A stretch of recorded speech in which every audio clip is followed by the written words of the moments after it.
You're listening to the Alpha's love stories, romantic audiobooks that will make your heart race. Don't forget to subscribe for more enchanting love tales. Chapter 1: The Scent of Smoke and Secrets. The forest after a storm smelled like a secret being whispered. Pine and damp earth, clean and sharp, filled my lungs as I walked. My boots sank into the soft mud with a sound like a sigh.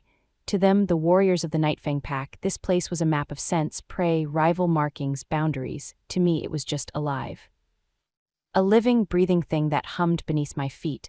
Maybe that was my curse, or maybe it was the only thing that made sense in a world where I never truly fit. My name is Alara, the human, the one who didn't belong. Tonight was the blood moon feast when the pack celebrated their strength under the rising crimson moon. I wasn't on the guest list, of course I was. I existed here on the fragile grace of an old debt, a promise made to my grandmother long ago. I was a ghost in their vibrant world, moving through them like a cold draft, noticed but never welcomed. Ilara, there you are. I turned to see Kaya hurrying up the path. Her dark hair was intricately braided, threaded with tiny silver leaves that caught the dying light. She was one of the few who ever bothered to speak to me. I've been looking everywhere, the feast starts soon and we're swamped with preparations. I nodded, tucking a strand of my own plain, ash-blonde hair behind my ear. Sorry, I just needed a moment. Her smile was tight, her eyes flickering over me with that familiar mix of pity and impatience. I knew what she saw. The odd human girl who wandered the woods too much, who spoke too softly, who carried the silence of her abandoned past like a second shadow. My fingers found the cold, familiar shape at my throat, my grandmother's pendant, a piece of cloudy amber holding a single, perfect snowdrop frozen in time, her final gift. Her final, cryptic words echoed in my mind as they always did when I touched it. Remember, my Alara, the truest eyes see the shadows between the trees, the deepest ears hear the heartbeat of the world. I never understood, not fully, but the pendant was my tether to her, to the only person who had ever looked at me and seen me. Kaya led me back toward the roaring heart of the pack compound. Torches were being lit, painting the clearing in flickering orange and gold. And there, standing on the great stone porch of the Alpha house, was him, Alpha Kale. Even from this distance, his presence was a physical weight in the air. Tall, broad-shouldered, with hair the color of midnight and a gaze that could cut glass. Power radiated from him like heat from a forge. Beside him stood his Luna, Selene, ethereal, graceful, her hands resting on the pronounced swell of her pregnant belly. The pack's future, secure and radiant. Then Kale's head turned. His eyes, those piercing, gold-flecked amber eyes, swept across the clearing and landed on me. My breath hitched. It wasn't a look of acknowledgement, it was a verdict. His jaw tightened just a fraction, his expression hardening into something cold and flinty. A shiver, cold as ice water, trickled down my spine. I quickly looked away, but the burn of his attention lingered on my skin. He still holds the rogue attack against you, Kaya murmured, following my gaze. Her voice was low, for what happened last winter. The memory was a fresh bruise. I had tried to warn them. I'd seen the signs, the agitated birds, the unnatural quiet in the western woods, a smell on the wind that was all wrong. But who listens to a human girl with her feelings? No one, not until it was almost too late, not until the rogue wolves were at their throats. Kale had defeated them, but 3 pack members bore terrible scars because of it.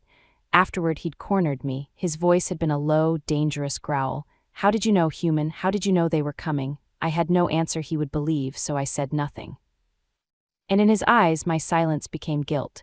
The great hall was a cacophony of sound and scent when we entered: roasting meat, spiced wine, the musky perfume of werewolves in celebration. I was promptly swept into the kitchen, exiled to the steaming, noisy periphery. It was where I belonged. I didn't mind, the heat was preferable to the cold stares. Hours bled together as I served and cleaned. The feast grew louder, wilder. The potent moon wine flowed, and the pack's inhibitions melted away with the rising moon. Needing air, I slipped outside, leaning against the cool stone of the house, letting the night chill my flushed cheeks. The full moon hung heavy and luminous, a great silver coin in the sky. From inside, the ancient pack chants vibrated through the stone, songs of wolf gods and hunting stars. I closed my eyes, letting the vibrations wash over me. You are a stain on this night. My eyes flew open. Kale stood before me, close enough that I could see the faint scar along his jawline, could smell the crisp, alpine scent of him mixed with wine. I was just getting air, I said, forcing my voice steady. I straightened, refusing to cower. A human showing fear to an alpha was like blood in the water. You are a complication I do not need. He took a step closer and the air grew thinner. Your grandmother's debt is paid, there is nothing for you here. The words, so blunt, so final, stole the air from my lungs. I have nowhere else to go. Something dark flashed in his eyes, annoyance, impatience. The human world is where you belong, Alara, not here.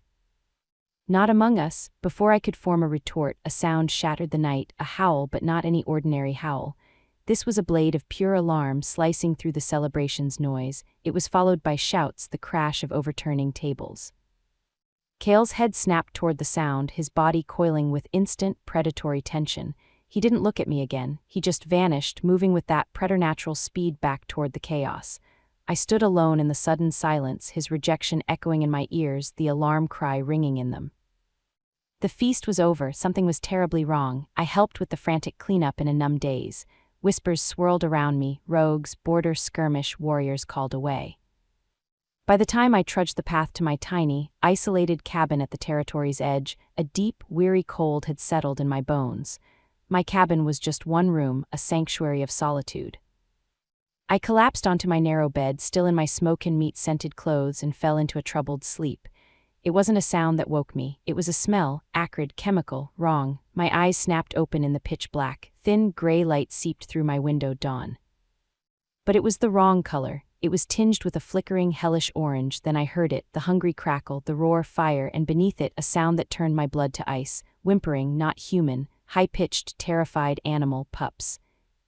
I was at the door before I had a thought, throwing it open to a wall of heat and a vision of terror. The forest between my cabin and the main nursery den was a curtain of flame. But the den itself, 50 yards away, was fully engulfed, a pyre against the dark sky. Movement, small, huddled shapes inside, silhouetted against the inferno. No, my body moved without permission. I ran, pulling my shirt over my nose. The heat blistered my skin, the smoke clawed at my throat. Hello, is anyone there? Only more whimpers answered. Frantic, I circled the burning structure. The main door was a wall of fire, but a small side window, I didn't think. I grabbed a rock, smashed the glass, cleared the jagged teeth as best I could, and hauled myself through, feeling a sharp tear at my side. Inside was a nightmare of smoke and sound. Flames danced across the ceiling. And there, in the corner farthest from the blaze, were the pups, 8 of them trembling masses of fur. Among them I recognized the 2 smallest, their coats a unique smoky gray with silver tips, Kale and Seleni's twin heirs. Come on, come to me. I coughed, dropping to my knees, arms outstretched. They shrank back, terrified of the fire of the crashing beams of me. Then I heard it, a weak, wet cough from the adjacent room. My heart stopped. Selene. I stumbled through the choking smoke, finding her collapsed on the floor in human form, a silken robe around her, unconscious. Selene, wake up. I shook her, but she was a dead weight. I couldn't carry her and the pups. The choice was an ice pick to my soul. I dragged her limp form closer to the window, then turned back to the pups. The alpha's twins were pressed together, their tiny bodies shaking. I've got you, I whispered, the smoke making my voice a raw scrape. I gathered them, one in each arm. Their warmth, their rapid heartbeats against my chest, ignited a fierce, desperate strength. I'll be back, I promise. Climbing out with them was agony. Glass bit into my side, my arms screamed in protest, but I tumbled onto the grass, setting them down gently. Stay. 3 more times I plunged into that hell. 3 more times I emerged with pairs of shivering pups, my skin screaming, my lungs burning. The last trip, the air was so thick I could barely see. I found Selene where I'd left her. With a final, guttural cry of effort, I pushed her unconscious form through the window and tumbled out after her just as a massive beam crashed down where we'd been lying. We landed in a heap on the ground. My vision darkened at the edges, my body begging for oblivion. But I dragged her, inch by agonizing inch, away from the heat, toward the huddle of crying pups. Only then did I let myself fall, my body racked with coughs that felt like they were tearing me apart. My clothes were singed, my side was slick with blood, and the world was fading to gray. Through the ringing in my ears I heard new sounds, shouts, the pounding of footsteps, many moving fast, and then a shadow blotted out the smoky sky above me. A tall, powerful figure, moving faster than anything human. Kale, his face, usually a mask of controlled authority, was shattered. His eyes, wide and burning, were not looking at his mate or his children, they were locked on me. And in them, for the very first time, I saw not contempt, not suspicion. I saw sheer, unadulterated terror. Then the darkness surged up and it all went away. Chapter 2, The Weight of a Gaze. Consciousness returned in slow, painful waves. First there was the smell, not smoke but clean linen, and the faint, sharp scent of healing herbs. Then the feeling of a soft mattress beneath me, not the hard ground. Finally, the sound of murmured voices nearby, hushed and serious. My throat was a raw, burnt passage. My chest felt tight, each breath a conscious effort that tugged at a sharp, stinging pain in my side. When I tried to move, my body protested with a chorus of aches. "She's stirring," a woman's voice said. Eliza, the pack healer. Her footsteps approached, and a cool cloth dabbed at my forehead. I forced my eyes open, blinking against the gentle light of a nearby lamp. The room was not my cabin. It was spacious, with high ceilings and rich, dark wood. A large window showed a twilight sky. I was in the Alpha house. A shadow moved by that window, turning as I blinked. Kale. His presence filled the room, intense and immediate. He looked different. The fierce, untouchable Alpha was gone. In his place was a man etched with exhaustion, his dark hair disheveled, his strong shoulders tense. But his eyes, those arresting amber eyes, were fixed on me with an unsettling, unwavering focus. "The pups," I croaked, the words scraping out. "Selene, are they safe?" His voice was a low rumble, deeper than I remembered. "They are all safe, thanks to you." A shudder of relief went through me, so profound it brought a sudden, hot pressure behind my eyes. I closed them, a single tear escaping down my temple into the pillow. They were alive, I hadn't failed. "You must rest now," Eliza said firmly, her hands gently checking the bandages on my arms. "You have severe smoke inhalation, second-degree burns, and a gash on your side that needed 15 stitches. It is a miracle you are breathing at all." My mind struggled to catch up. "Why am I here?" Kale answered, moving from the window to stand at the foot of the bed. His gaze was heavy, laden with something I couldn't name. "Where else would you be?" The question hung in the air, simple yet monumental. Before I could even begin to process it, the door opened and Kaya entered with a tray. Her eyes widened when she saw me awake. "Ilara, thank the moon." She set the tray down, a steaming mug and a bowl of broth, and rushed over, her expression a mixture of relief and something else, something like awe. "The whole pack is talking about it. What you did, it was incredible." I shook my head slightly, the movement making me wince. Anyone would have done the same. "No," Kale's voice cut through, quiet but absolute. "They would not have. Most would have run from the fire. Most of my wolves would have secured the Alpha's heirs first and only returned for the others if time allowed. You risked your life repeatedly for all of them, equally." He stepped closer, the air seemed to thicken. There was a new weight to the way he looked at me, an intensity that made my skin prickle. It was as if he was seeing me for the very first time, and the scrutiny was terrifying. "What started the fire?" I asked, desperate to break that gaze. Kale and Eliza exchanged a look, a quick, silent communication that sent a fresh chill through me. "We are not certain yet," Kale said, but his tone was too careful, too controlled. "The forest was dry. It could have been lightning from the storm, a fallen ember from the feast fires." "But you don't believe that," I stated. It wasn't a question. His jaw tightened. "Get your strength back, Ilara. We will speak of this when you are healed." He turned and left the room without another word, the door closing with a soft, definitive click. The space he left behind felt suddenly cold. Eliza busied herself with my pillows, helping me sip water, but her movements were stiff, her usual warm efficiency replaced by a tense silence. "What aren't you telling me?" I asked her directly. She sighed, the lines on her aged face deepening with worry. "It is not my place, child, but there are whispers. Some believe the fire was no accident, that it was a message or an attack. The broth Kaya had brought suddenly smelled like ash. An attack." On the nursery, Eliza just patted my hand, her touch brief and troubled. "Do not trouble your mind with shadows now. You have done enough, more than enough. Your only task is to heal."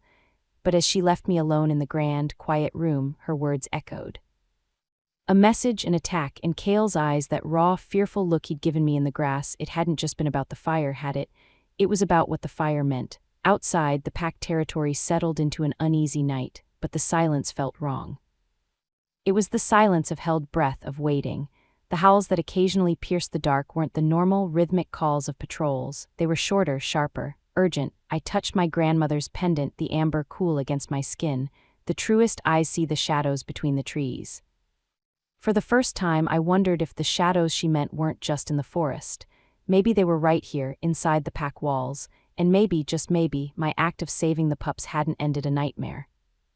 What if it had only drawn the eyes of the nightmare directly to me, The thought coiled in my gut, cold and certain. This wasn't over. The fire was just the beginning, and whatever was coming, it wasn't just coming for the pack, it was coming for me. Chapter 3, Whispers in the Blood. The next 3 days were a blur of fitful sleep and painful waking.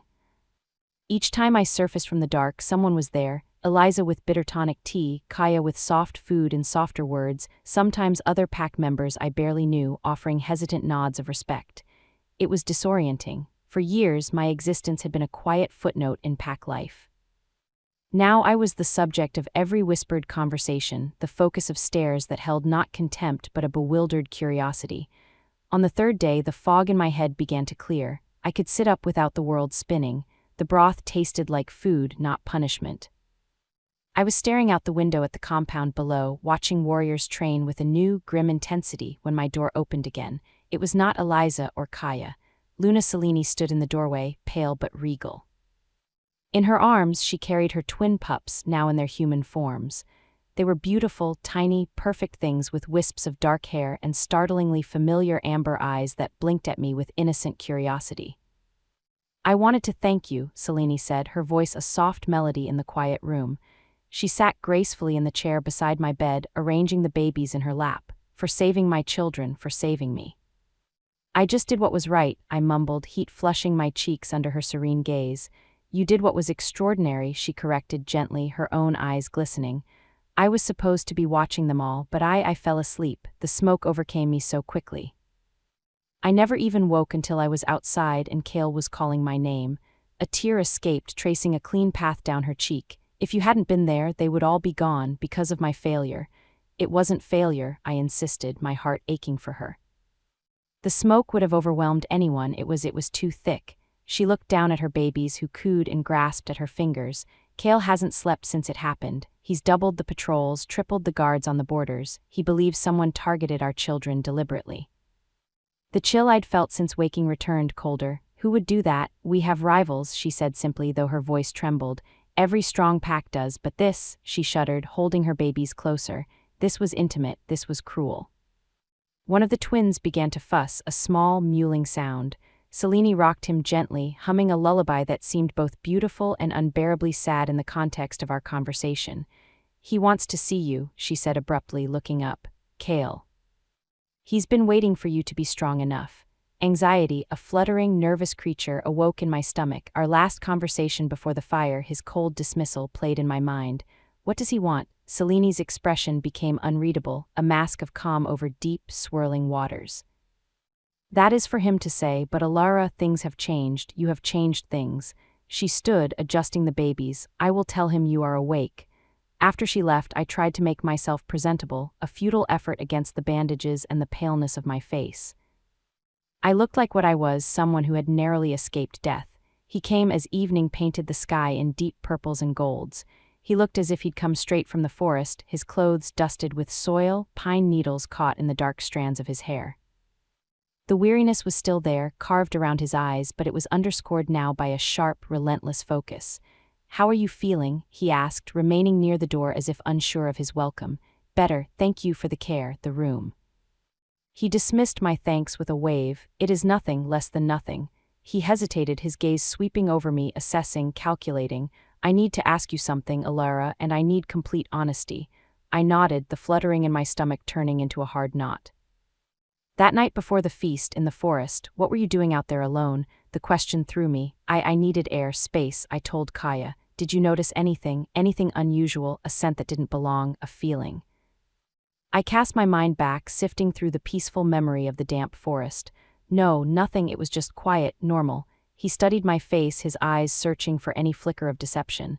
"And at the nursery, before you went in, did you see anyone? Hear anything before the fire?" "No, just the smell, then the flames." I leaned forward, wincing at the pull on my stitches. "Kale, please, what is going on? Do you know who started the fire?" He ran a hand through his hair, a rare, frustrated gesture.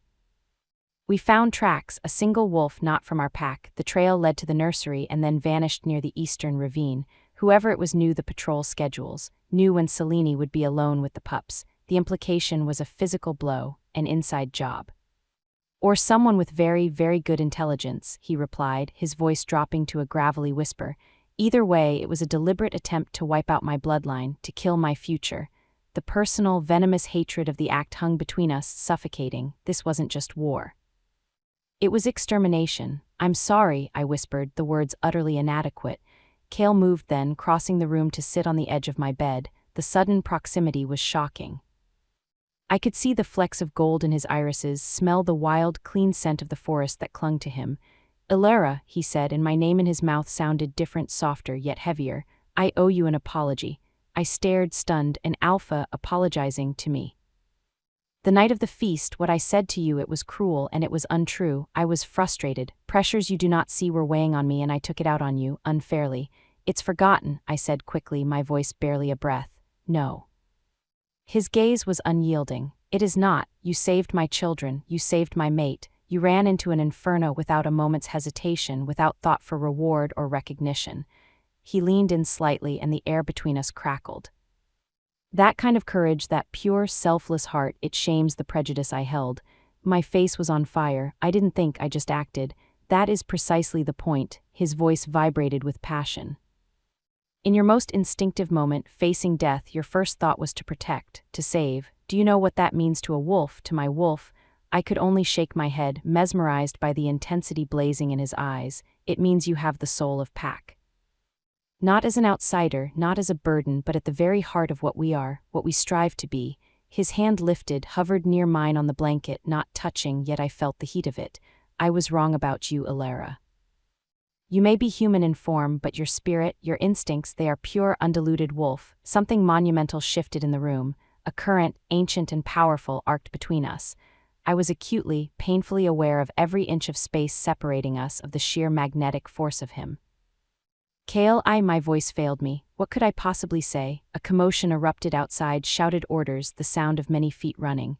Cale was on his feet in an instant, his body coiling back into that of a warrior. The vulnerable moment shattered. The door burst open. Derek, his senior beta, stood breathless in the frame. "Alpha, forgive the intrusion. At the eastern border we found something. You need to see it, now." Cale's expression hardened into stone. He turned back to me, already a world away. "Rest, this conversation is not over." He left with Derek, the door closing on the echo of his promise. I was alone again, but nothing was the same. His words swirled in my head: "Soul of pack, pure wolf, wrong about you." They were beautiful and terrifying. They promised belonging, but they also anchored me here, in the center of a gathering storm. My fingers found my pendant. The deepest ears hear the heartbeat of the world. For the first time, I wondered if the heartbeat I was hearing wasn't the forest's, but the slow, ominous drum of war. And Cale's apology, his newfound belief in me, was it a shelter? Or was it the very thing that would place me directly in the path of the coming fury? Outside, a new chorus of howls erupted, not patrols, not alarms. These were different. They were raw, furious, and filled with a terror I recognized. They were the sound of wolves who had just seen a ghost. Chapter 4. The mark of the halfling's sleep was a stranger that night. The wolves' howls faded, replaced by the tense silence of a pack holding its breath. Footsteps padded in constant patrol around the Alpha house. Hushed voices exchanged urgent words I couldn't decipher. They had found something at the border, something that had shaken them to their core. By morning, a fragile strength had returned to my limbs. Pain still sang through my body with every movement, but the desperate weakness was gone. Clean clothes, soft, expensive garments that were clearly Seleni's had been laid out for me. The gesture was small, but its meaning screamed. My status had changed. I dressed slowly, each tug of fabric a reminder of the fire, and made my way downstairs, one hand on the wall for support. The grand house was eerily quiet. I followed the scent of coffee to the sunlit kitchen. Myra, a young pack mother who had never spoken to me before, stood at the massive stone counter, her back to me as she chopped herbs with frantic energy. The table was laden with enough food to feed an army. Myra. She jumped, whirling around, a knife clutched in her hand. Her eyes were wide, ringed with sleepless shadows.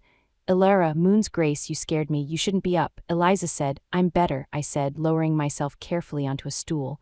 "What's happening? Why all the food?"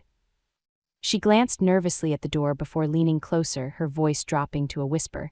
"Alpha Cale has called a full pack council. Noon today. Everyone is coming, even the elders from the remote valleys." She swallowed hard, her knuckles white around the knife handle. You don't know what they found, do you?" "No," I said, the cold knot returning to my stomach. "No one has told me anything." She looked at the door again, then back at me, her expression taut with fear. A message, she breathed. Carved into an ancient oak at the boundary stone, carved in blood.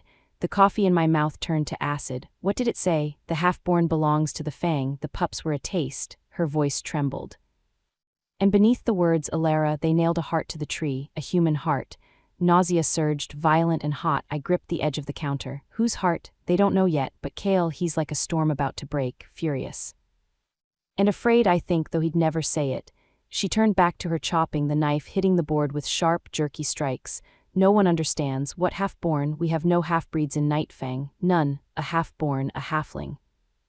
The words were a poisoned dart in my mind. Such creatures were myths of shame and power, the results of forbidden unions rejected by both worlds. But the message was for us, Myra whispered, more to herself than to me. The heart, it was human blood, but the scent around it was wolf, old wolf, wrong wolf. The elders think it's an omen, she continued, her voice barely audible, that we've angered the spirits by keeping human taint too close to our core. The implication was a blade, expertly twisted. Human taint, me. Would they blame me for this? Would Kale's newfound respect evaporate under the weight of their fear? As if summoned by the dark turn of my thoughts, the kitchen door swung open and Kale entered. He looked like a man who had battled demons all night and lost. His clothes were the same as yesterday, rumpled and dust-streaked. His eyes were hollow, but in their depths burned a cold, relentless fire. He stopped dead when he saw me. You should be resting. I needed to move, I replied, holding his gaze. Myra told me about the message. His eyes flicked to Myra, who suddenly became intensely interested in a potato. He didn't scold her. Instead, he walked to the counter, poured a mug of black coffee and drank it in one long swallow. He set the mug down with a heavy thud. Then you know, he said, his voice rough. The half-born, I said, the term foul on my tongue. They think it's me, don't they, because I live here, because I'm the only human. Kale's hand clenched on the countertop. The elders can think what they want. This is not about you being human. This is about someone targeting my pack, my family. But the message is a tactic, he interrupted, his voice sharp. A blade of fear aimed at our unity. They want us to turn on each other, to sacrifice one of our own to appease a ghost story.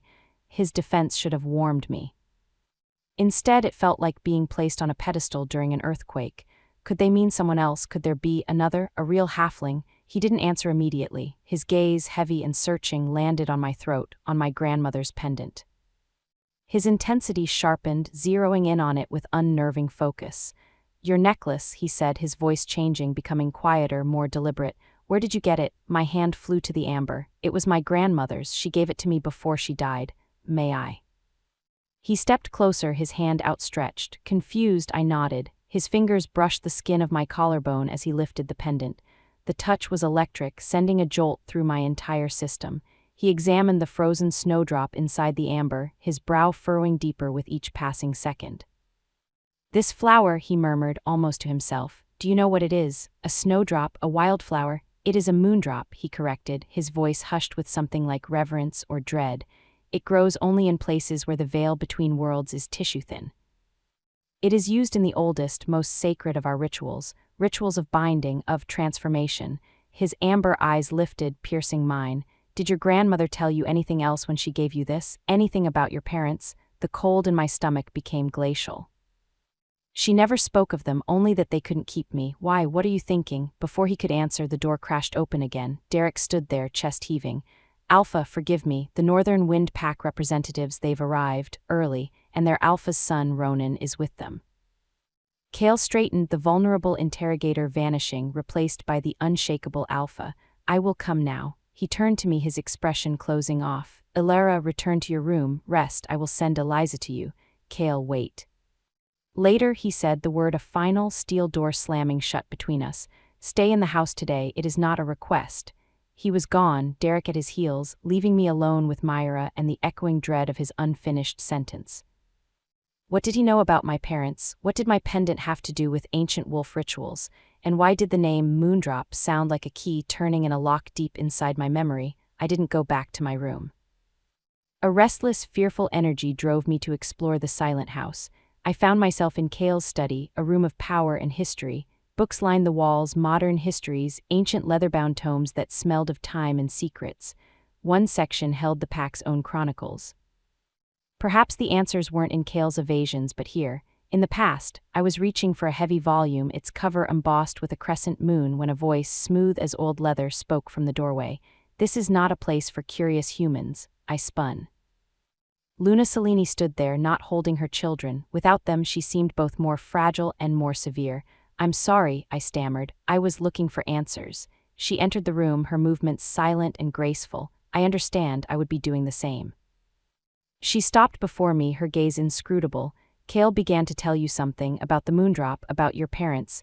"It wasn't a question, you know," I breathed. "It is not my secret to tell," she said, her voice gentle but firm. "He will tell you when he can. But you should know, things are more tangled than you can imagine. Ronan's arrival has made the web even more dangerous." "Who is Ronan? Why is he here?" "They are our neighbors, not allies, not quite enemies. His father seeks an alliance against this new threat." She looked down, twisting the simple silver band on her finger. "He is also here to see you." The world tilted. "Me? Why?" "Stories travel on the wind, Ilara. The human girl who ran into a wolf fire to save wolf pups. It is a tale that sparks interest. Especially," her eyes met mine, clear and knowing, "when that human girl wears a moondrop pendant and has senses that defy her human blood." "What are you saying?" My voice was a whisper. "I am saying you should be careful. Not everyone who looks at you now sees a savior. Some see a key, others see a threat."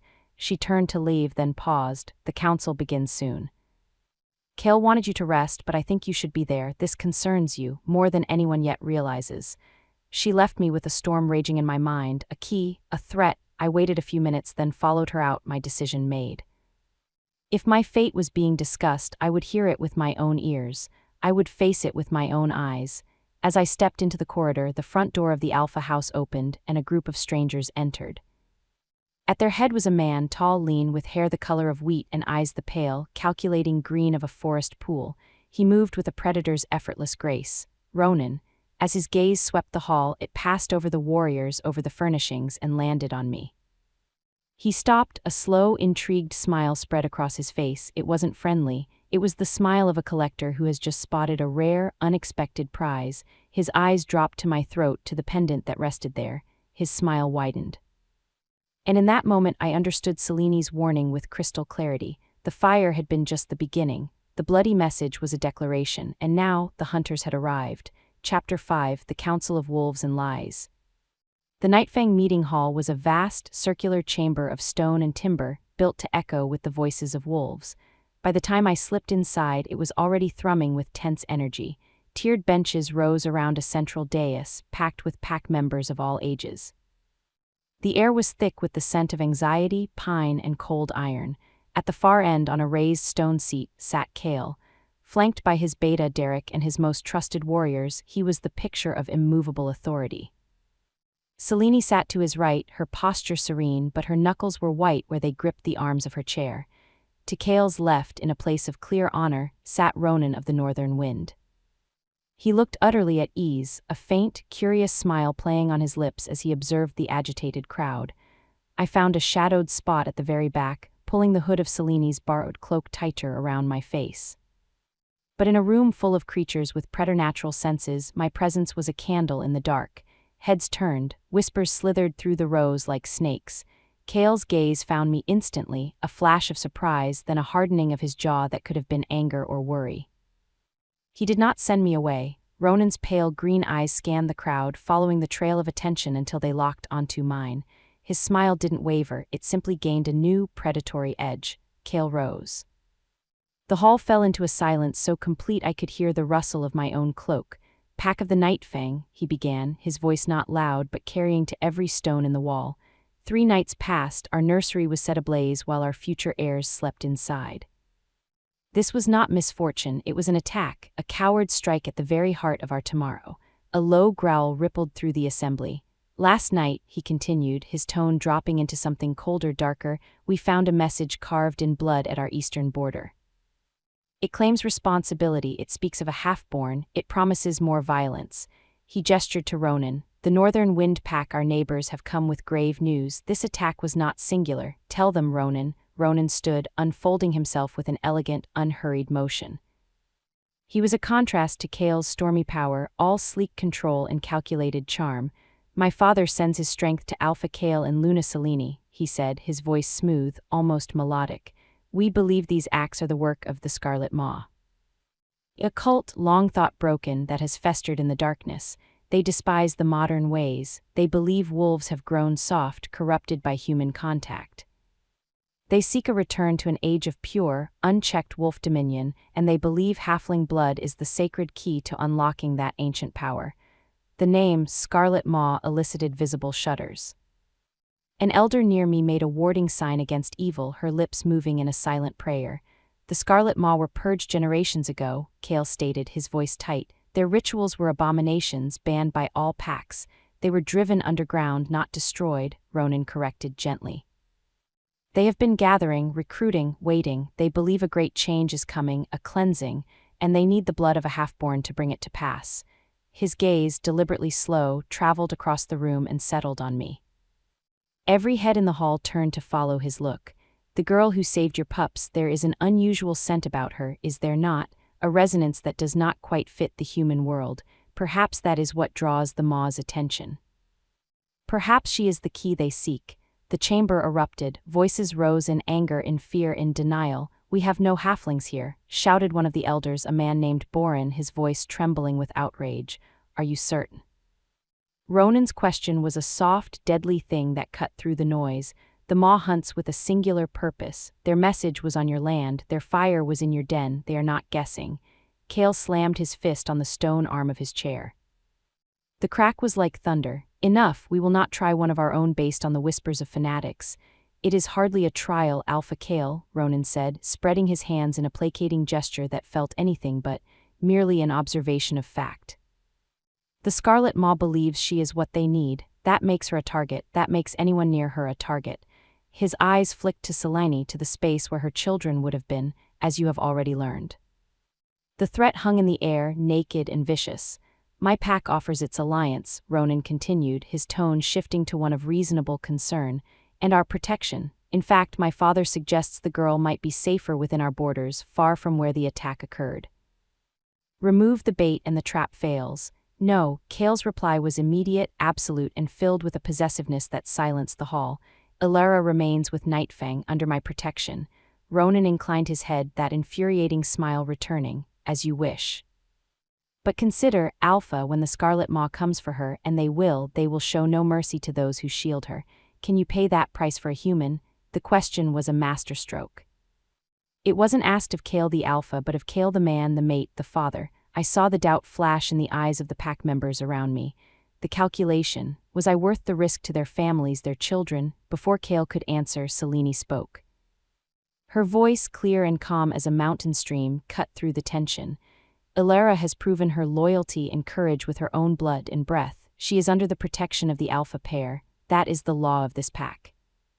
Anyone who challenges that protection challenges the authority of your Alpha, and me. Her words were a shield, but they also felt like a sentence. Under the protection of the Alpha pair, I was now officially a burden, a political weight, a cause for potential war. The council devolved into strategizing, patrols, alliances, defenses. I heard none of it. Ronan's gaze was a brand on my skin. His insinuations swirled in my head, mixing with Kale's secretiveness about my pendant with the terrifying, unanswered question of my parents. When the meeting finally adjourned, I slipped out quickly, my heart a frantic bird in my chest. I needed air space to think, the human with the heart of a wolf, a fascinating contradiction. The smooth voice came from right behind me. I turned to find Ronan standing closer than was polite, his pale eyes gleaming with intellectual curiosity. Excuse me, I said, stepping back. Ronan Blackwell, heir to the northern wind. He extended a hand, his smile disarming. I merely wished to introduce myself. Reluctantly, I took his hand. His grip was firm, his skin hot. The moment our palms touched, a strange sensation jolted up my arm, a buzzing, tingling shock like static electricity mixed with the faint, distant howl of a wolf. He felt it too. His eyes widened minutely, his nostrils flaring as he subtly inhaled my scent. His smile turned sharp, triumphant. Fascinating, he murmured, almost to himself, not releasing my hand. The resonance is quite pronounced. Let her go. Kale's voice was a whip crack in the corridor. He stood a few feet away, his body rigid, his amber eyes blazing. Ronan released me but didn't step back. Alpha Kale, I was merely complimenting your ward on her remarkable bravery. She is not my ward.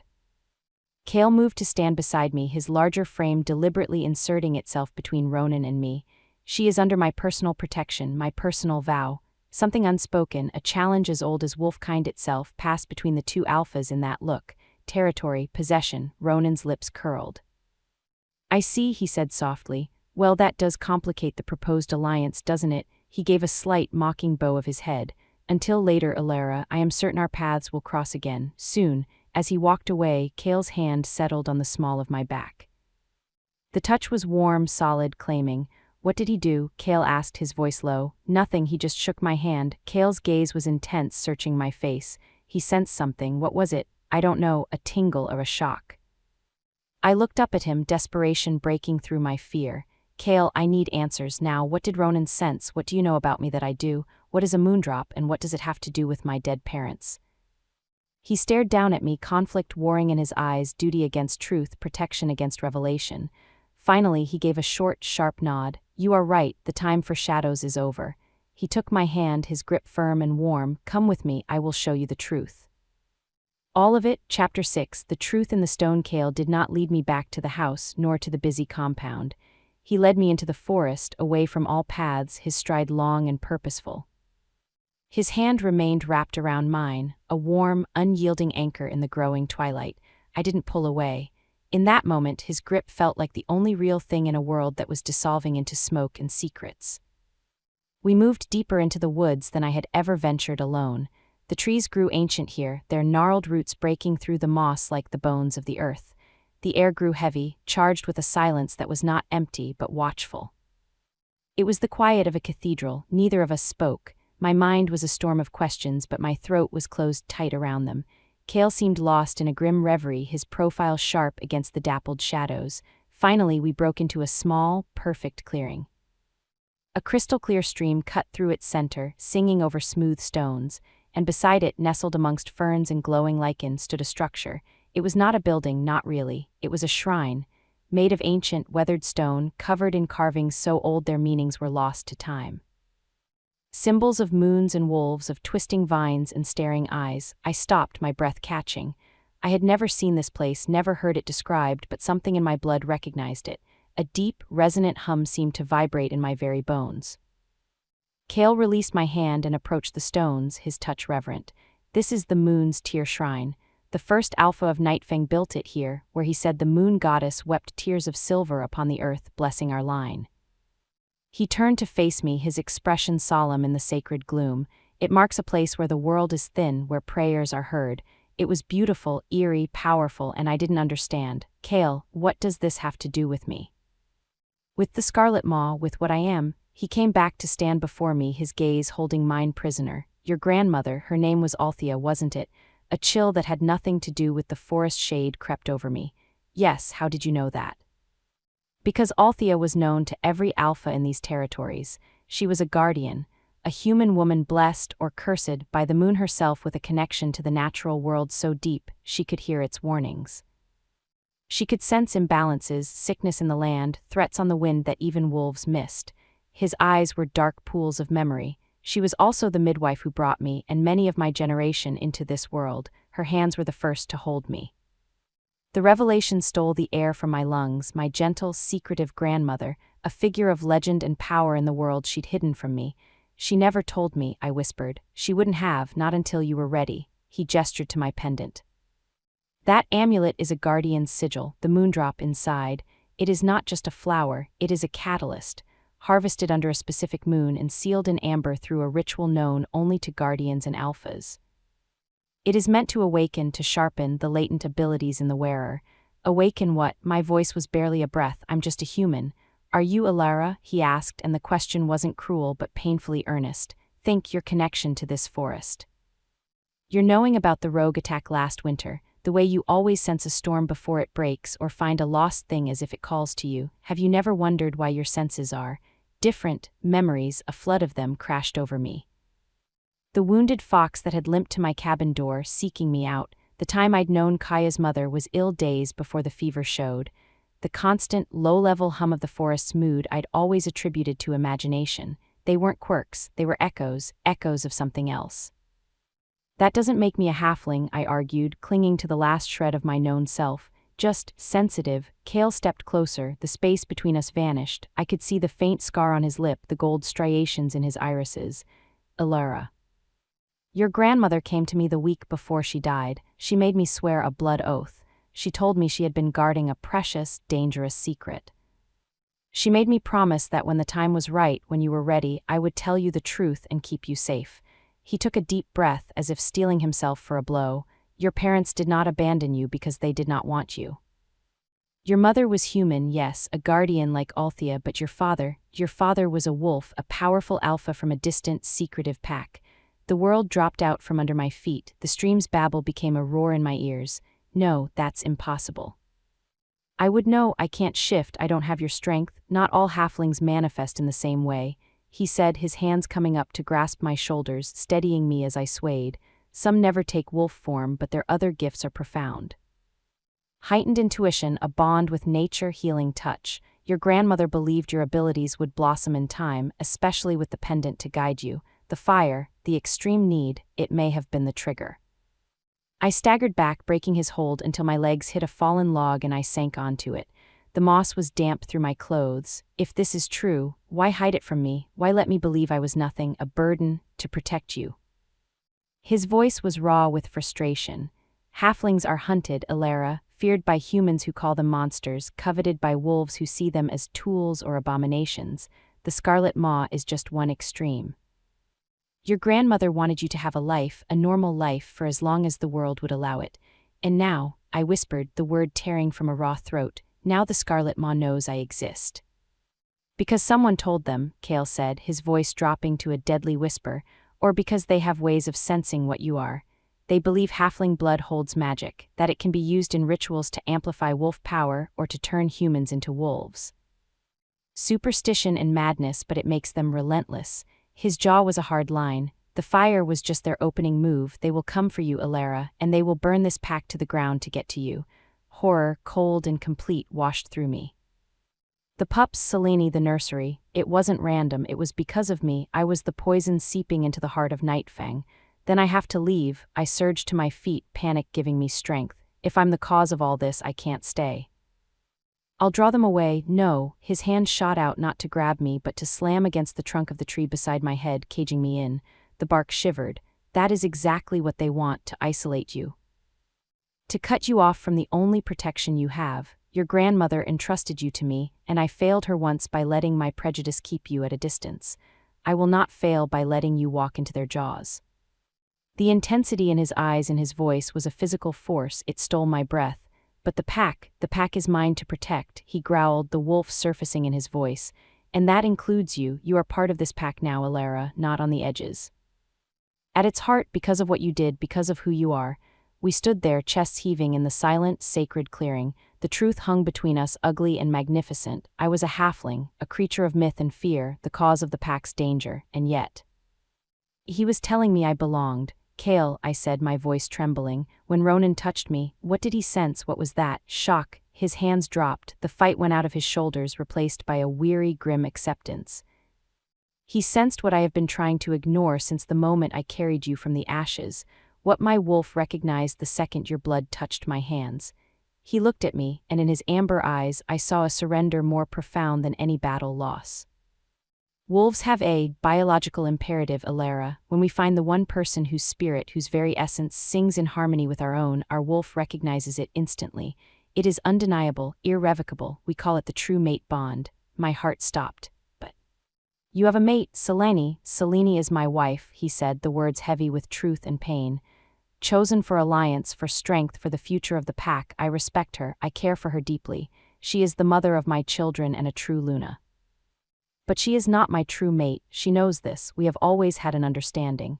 The implications were too vast, too terrifying to comprehend. Are you saying that your wolf thinks I? The moment I held you, bleeding and unconscious, something clicked into place inside me. A lock I didn't know existed, opened by a key I never thought to find. His voice was a raw whisper. You are my true mate, Elara, the one my wolf would die to protect. The one it howls for, even when my mind denies it. The confession shattered the last of my old world. It explained the magnetic pull, the electric awareness, the way his anger had always felt personal, because on some level his wolf had already claimed me. It was destiny biology magic, and it was a tragedy waiting to happen. Before I could utter a word, a sound ripped through the forest, a howl but unlike any I'd heard. It was not a warning or a call. It was a scream of pure agony, cut brutally short, then another and another. Kale's head snapped toward the sound, his body transforming from vulnerable confessor to lethal alpha in a heartbeat. "They're here," he breathed, "sooner than we thought." He grabbed my hand. "Run, don't look back. Don't stop for anything." But as we turned to flee the clearing, a new howl rose from the opposite direction, closer, much closer. It was a hunting cry, triumphant and hungry. It came from between us and the compound. We were not running to safety. We were running right into the heart of the hunt. Chapter 7, The Guardian's Blade. Kale didn't hesitate. He changed direction, pulling me not toward the distant howls but deeper into the ancient part of the forest, toward a rocky outcrop shrouded in thick ivy.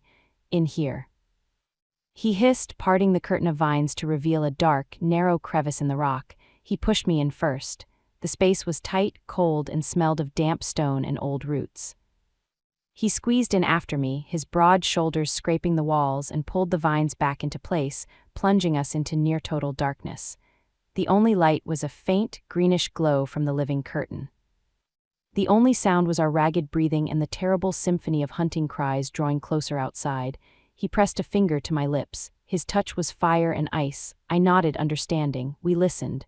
The pack's answering howls were fierce but scattered. The Scarlet Maw was using guerrilla tactics, strike, fade, reappear elsewhere, creating chaos.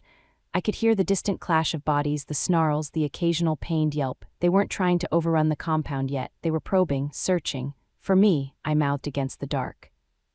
Kale's eyes gleamed in the faint light. He gave a single, grim nod. His hand found mine in the dark, his thumb brushing over my knuckles. It was a gesture of reassurance, but it sent that now familiar electric current up my arm, stronger than ever.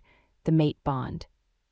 It wasn't just an idea now, it was a live wire connecting us, humming with shared fear and a desperate, protective fury. "We can't stay here," he breathed, his voice the softest rustle. "They'll scent us eventually. We need to get to the Alpha house, to the fortified safe room." "The Pups, Selene, safe. The house is the most defensible point." He listened again, his head cocked. The immediate area seemed quiet, the hunt moving past us. "Now, stay close to me, do exactly as I do." We slipped out of the crevice like shadows. The forest was a tableau of eerie stillness, the normal night sounds utterly silenced by the predator's passage.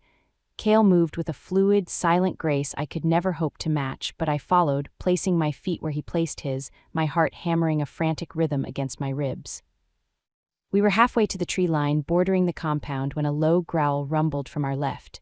Two wolves, their fur matted and painted with the rusty, crude symbols of the Scarlet Maw, emerged from the brush. Their eyes glowed with a sickly, fanatical yellow. Saliva dripped from their jaws. Kale shoved me behind him. His body began to change. Not a full shift, but a partial one, his spine elongating slightly, claws erupting from his fingertips, his face contorting into a terrifying blend of human and beast. A primal snarl tore from his throat, a sound of pure territorial rage. The Maw wolves didn't flinch, they attacked in unison. Kale met them head-on. The fight was a blur of fur, claws, and snapping teeth. He was stronger, faster, but they fought with a deranged, suicidal ferocity. One latched onto his arm. He roared, slamming it against a tree until bones cracked and it fell away, whimpering. The other darted around him, its sights set on me. I stumbled backward, my hands scrabbling on the forest floor. My fingers closed around a heavy, fallen branch. As the wolf lunged, I swung with all my strength. The branch connected with its muzzle with a sickening thwack. It yelped, shook its head, but only seemed angrier. It crouched to spring again. A silver blur shot past me. Kale, having dispatched the first wolf, intercepted the second mid-leap. His claws slashed across its throat. The wolf fell, twitching, then lay still. Silence descended, broken only by Kale's heavy breathing. He straightened, his form shifting back to fully human. Blood streaked his arm and side. "Are you hurt?" he demanded, his eyes raking over me. "No, you are." "It's nothing." He grabbed my hand again. "They were scouts, more will come. Run." We burst from the tree line into the compound. It was a scene of controlled pandemonium. Nightfang warriors, some in wolf form, some human, clashed with painted Maw attackers at the perimeter. Fires had been set in outbuildings, casting a hellish, dancing light. I could see Derek leading a defensive line at the main gate, his roars rallying the pack. "To the house," Cale yelled over the din, pulling me toward the stone steps. We were 10 feet from the porch when a figure stepped out of the smoke, blocking our path. Not a wolf, a man, Malachi. He was older, with graying hair pulled back from a gaunt, cruel face. He wore simple dark clothes, but his arms were bare, etched with intricate, scarred tattoos that mirrored the crude symbols on his wolves. He held no weapon. He didn't need one. The air around him seemed to warp to taste of copper and old graves. "Alpha Cale," Malachi said, his voice a dry, rustling sound. "You've been keeping precious things from the old gods." "Malachi," Cale spat, pushing me firmly behind him. "I should have known the rot would rise to the top. Your filth has no place here." "The old ways are returning, boy. Your father understood, before he lost his nerve." Malachi's dead eyes slid to me, and a slow, horrifying smile stretched his lips. "Ah, the half-born, the living bridge. Can you feel it, child? The wildness in your blood, crying out for completion. We can give you purpose, we can make you whole." "I am whole," I said, the words trembling but clear. He chuckled, a sound like pebbles grinding. "You are a seed in barren soil. Come with us. Your blood will usher in the true dawn, where wolf reigns supreme and the human stain is washed clean." "Over my dead body," Cale snarled, and he launched himself at Malachi, but Malachi didn't move to fight. He raised a hand, and the very shadows around him seemed to solidify, forming a grasping, smoky wall that Cale hit with a grunt of surprise and pain. It wasn't physical, it was something else. A dark, twisted magic that reeked of perverted ritual. "Your strength is nothing against the old rites, Alpha," Malachi sneered. Now the girl, 2 more maw wolves, larger than the scouts, emerged from the flanks. They ignored Cale, who was struggling against the oppressive shadow field, and advanced on me. I backed up until I hit the cold stone of the Alpha house. Nowhere to run. The pendant at my throat burned like ice. The truest eyes see the shadows. In that moment of utter terror, my grandmother's voice wasn't a memory, it was an instruction. I didn't see with my eyes, I felt. I felt the corruption emanating from Malachi, a sickly pulse. I felt the broken, enslaved will of the wolves he commanded. And I felt, deep within the house above me, a faint, answering pulse of pure silver light, a familiar, protective resonance. "The attic, Selene," I screamed, not knowing if she could hear me. Malachi laughed. "Your Luna cannot help you, she is preoccupied." One of the wolves lunged. I ducked, its claws tearing through my cloak instead of my flesh. I scrambled sideways toward the side of the house, toward a trellis heavy with dormant vines. I had no plan, only the instinct to get to that silver pulse. I grabbed the wood and climbed. My wounded side screamed in protest, my burned hands slipped on the frosty vines, but fear was a potent fuel. I hauled myself onto a lower roof just as the wolf's jaws snapped shut on empty air where my foot had been. Below, Cale gave a roar of pure fury. A blinding flash of amber light erupted from him, and the shadow wall around him shattered. He and Malachi crashed together in a whirlwind of violence. I didn't look back. I crawled across the shingles toward a small, round attic window I knew from my exploration. It was locked. I pounded on the glass. Selene, a pale face appeared on the other side. It was her. Her eyes were wide with fear, but her hands were steady. She fumbled with the latch, pushed the window open. "Ilara, quick!" I tumbled through into the dusty, dim attic. Selene was alone. She helped me up. "The safe room is compromised. They knew about it. I came here to get Althea's chest, to get it to you, but they're in the house." A heavy thud against the attic door made us both jump. Something was pounding on it from the other side. "Where is it?" I gasped. She pointed to the corner, the same ornate chest. I didn't hesitate. I threw open the lid. There, wrapped in gray silk, was the dagger, the guardian's blade. As my hands closed around the crystal hilt, the world changed. Power, clean and sharp and ancient, roared up my arm. It wasn't violent, it was righteous. It sang a note that resonated with the hum in my blood, with the pulse of the moondrop at my throat. The crystal blade glowed with an inner moonlight, illuminating Selene's awestruck face and the dancing dust motes. The attic door splintered. A maw warrior in human form filled the doorway. He saw the blade. His eyes, painted with red symbols, widened in recognition and fear. The cleansing light. He hissed, he charged. I didn't think, I moved. The dagger was not heavy, but it felt like an extension of my own will. As he swung a brutish fist at me, I didn't parry. I simply held the blade up. His knuckles grazed the crystal edge. He didn't scream in pain, he screamed in loss, a high, keening wail of utter desolation. The red symbols on his skin sizzled, turned black, and flaked away like ash. He stumbled back, clutching his hand, his eyes clear of their fanatical glaze, filled only with confusion and horror. He looked at his own hands as if seeing them for the first time, then turned and fled back down the stairs. Selene stared at me. It's true, it purifies the corruption. The blade hummed in my hand, warm and alive. I understood now, it didn't kill wolves.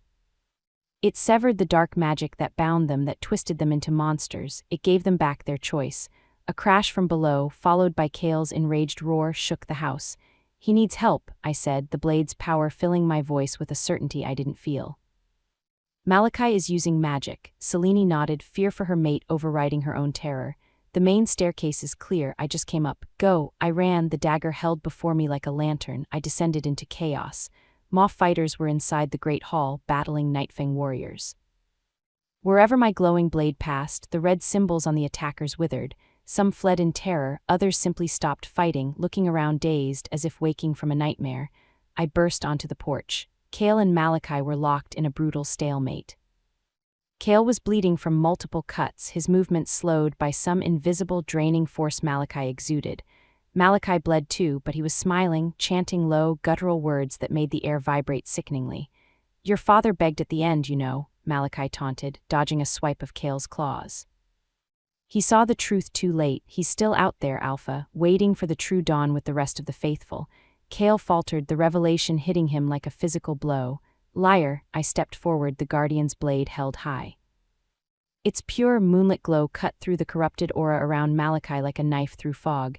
He turned, his chanting ceasing, his eyes fixed on the blade. All his smug cruelty vanished, replaced by a raw, primal hatred. You, he snarled, you dare wield that against us. It belongs in the old times, it has no place in the new world we build. It has every place, I said, and my voice echoed with a resonance not my own. It was the forest, the moon, my grandmother, all the guardians who had come before. It exists for this place, for this corruption. I didn't charge, I walked toward him. The blade's light pushed against his darkness, creating a sphere of clean, silver air around me. He screamed in fury and hurled a bolt of that shadow stuff at me. I raised the blade. The darkness shattered against the crystal light, dissipating like smoke in a gale. His confidence broke. He took a step back. Number, the ritual is not complete. I need more blood. This ends now, I said, and I threw the dagger. It wasn't a warrior's throw, it was an act of will, of belief. The blade spun, a wheel of liquid moonlight, across the space between us. It struck Malachi not in the heart but in the center of the scarred tattoos on his chest. He didn't cry out in pain. He gasped, a horrible sucking sound. The blade didn't pierce deep, but light, not his darkness, but cleansing, searing, silver light erupted from the point of impact. It raced through the lines of his tattoos, burning them away, scouring the corruption from his very cells. He fell to his knees, his body convulsing. The red symbols on his skin blackened, cracked, and fell away like dead leaves, revealing pale, scarred flesh beneath. The predatory gleam in his eyes guttered and died, leaving only the bewildered, empty stare of a broken old man. The Ancient Ones are waking, he rasped, blood-flecked foam on his lips. Your father, he waits with them, in the shadowed veil. His eyes rolled back and he collapsed. Silence, sudden and absolute, fell over the compound.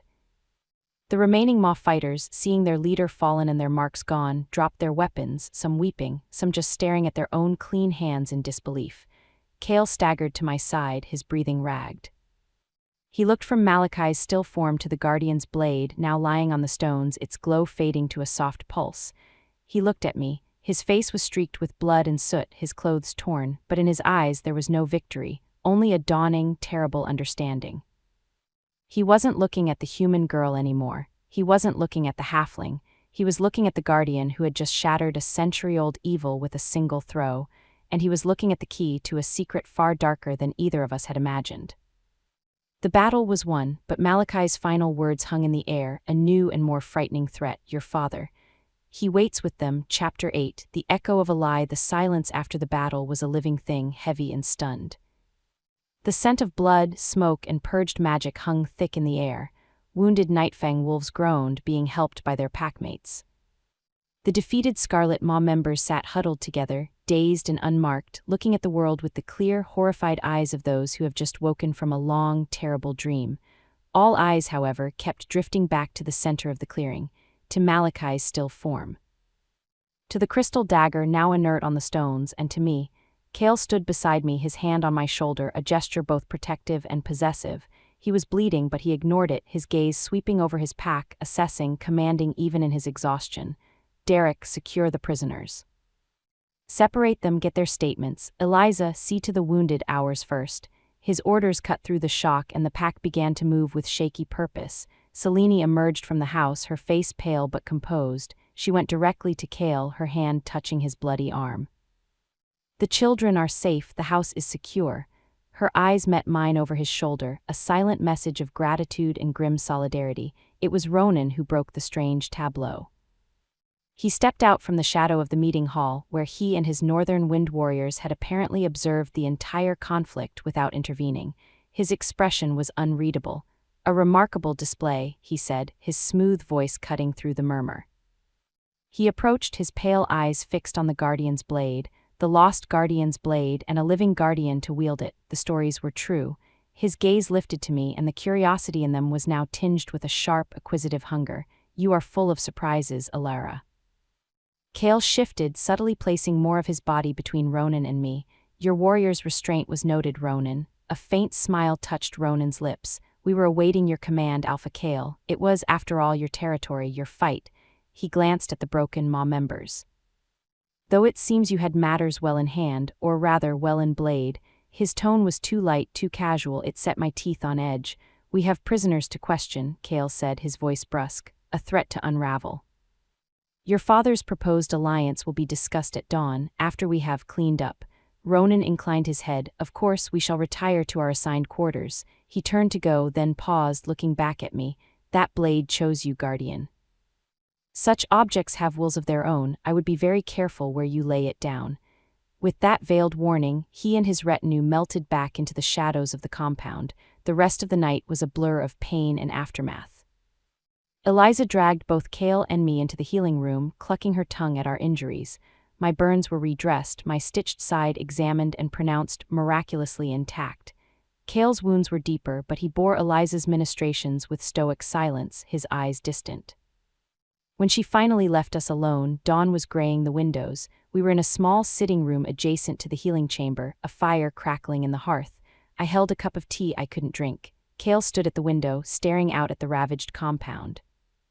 He said my father is alive. His voice was so low I barely heard it. It was flat, empty. The memory of Malachi's final, gasping words returned. Your father, he waits with them in the shadowed veil.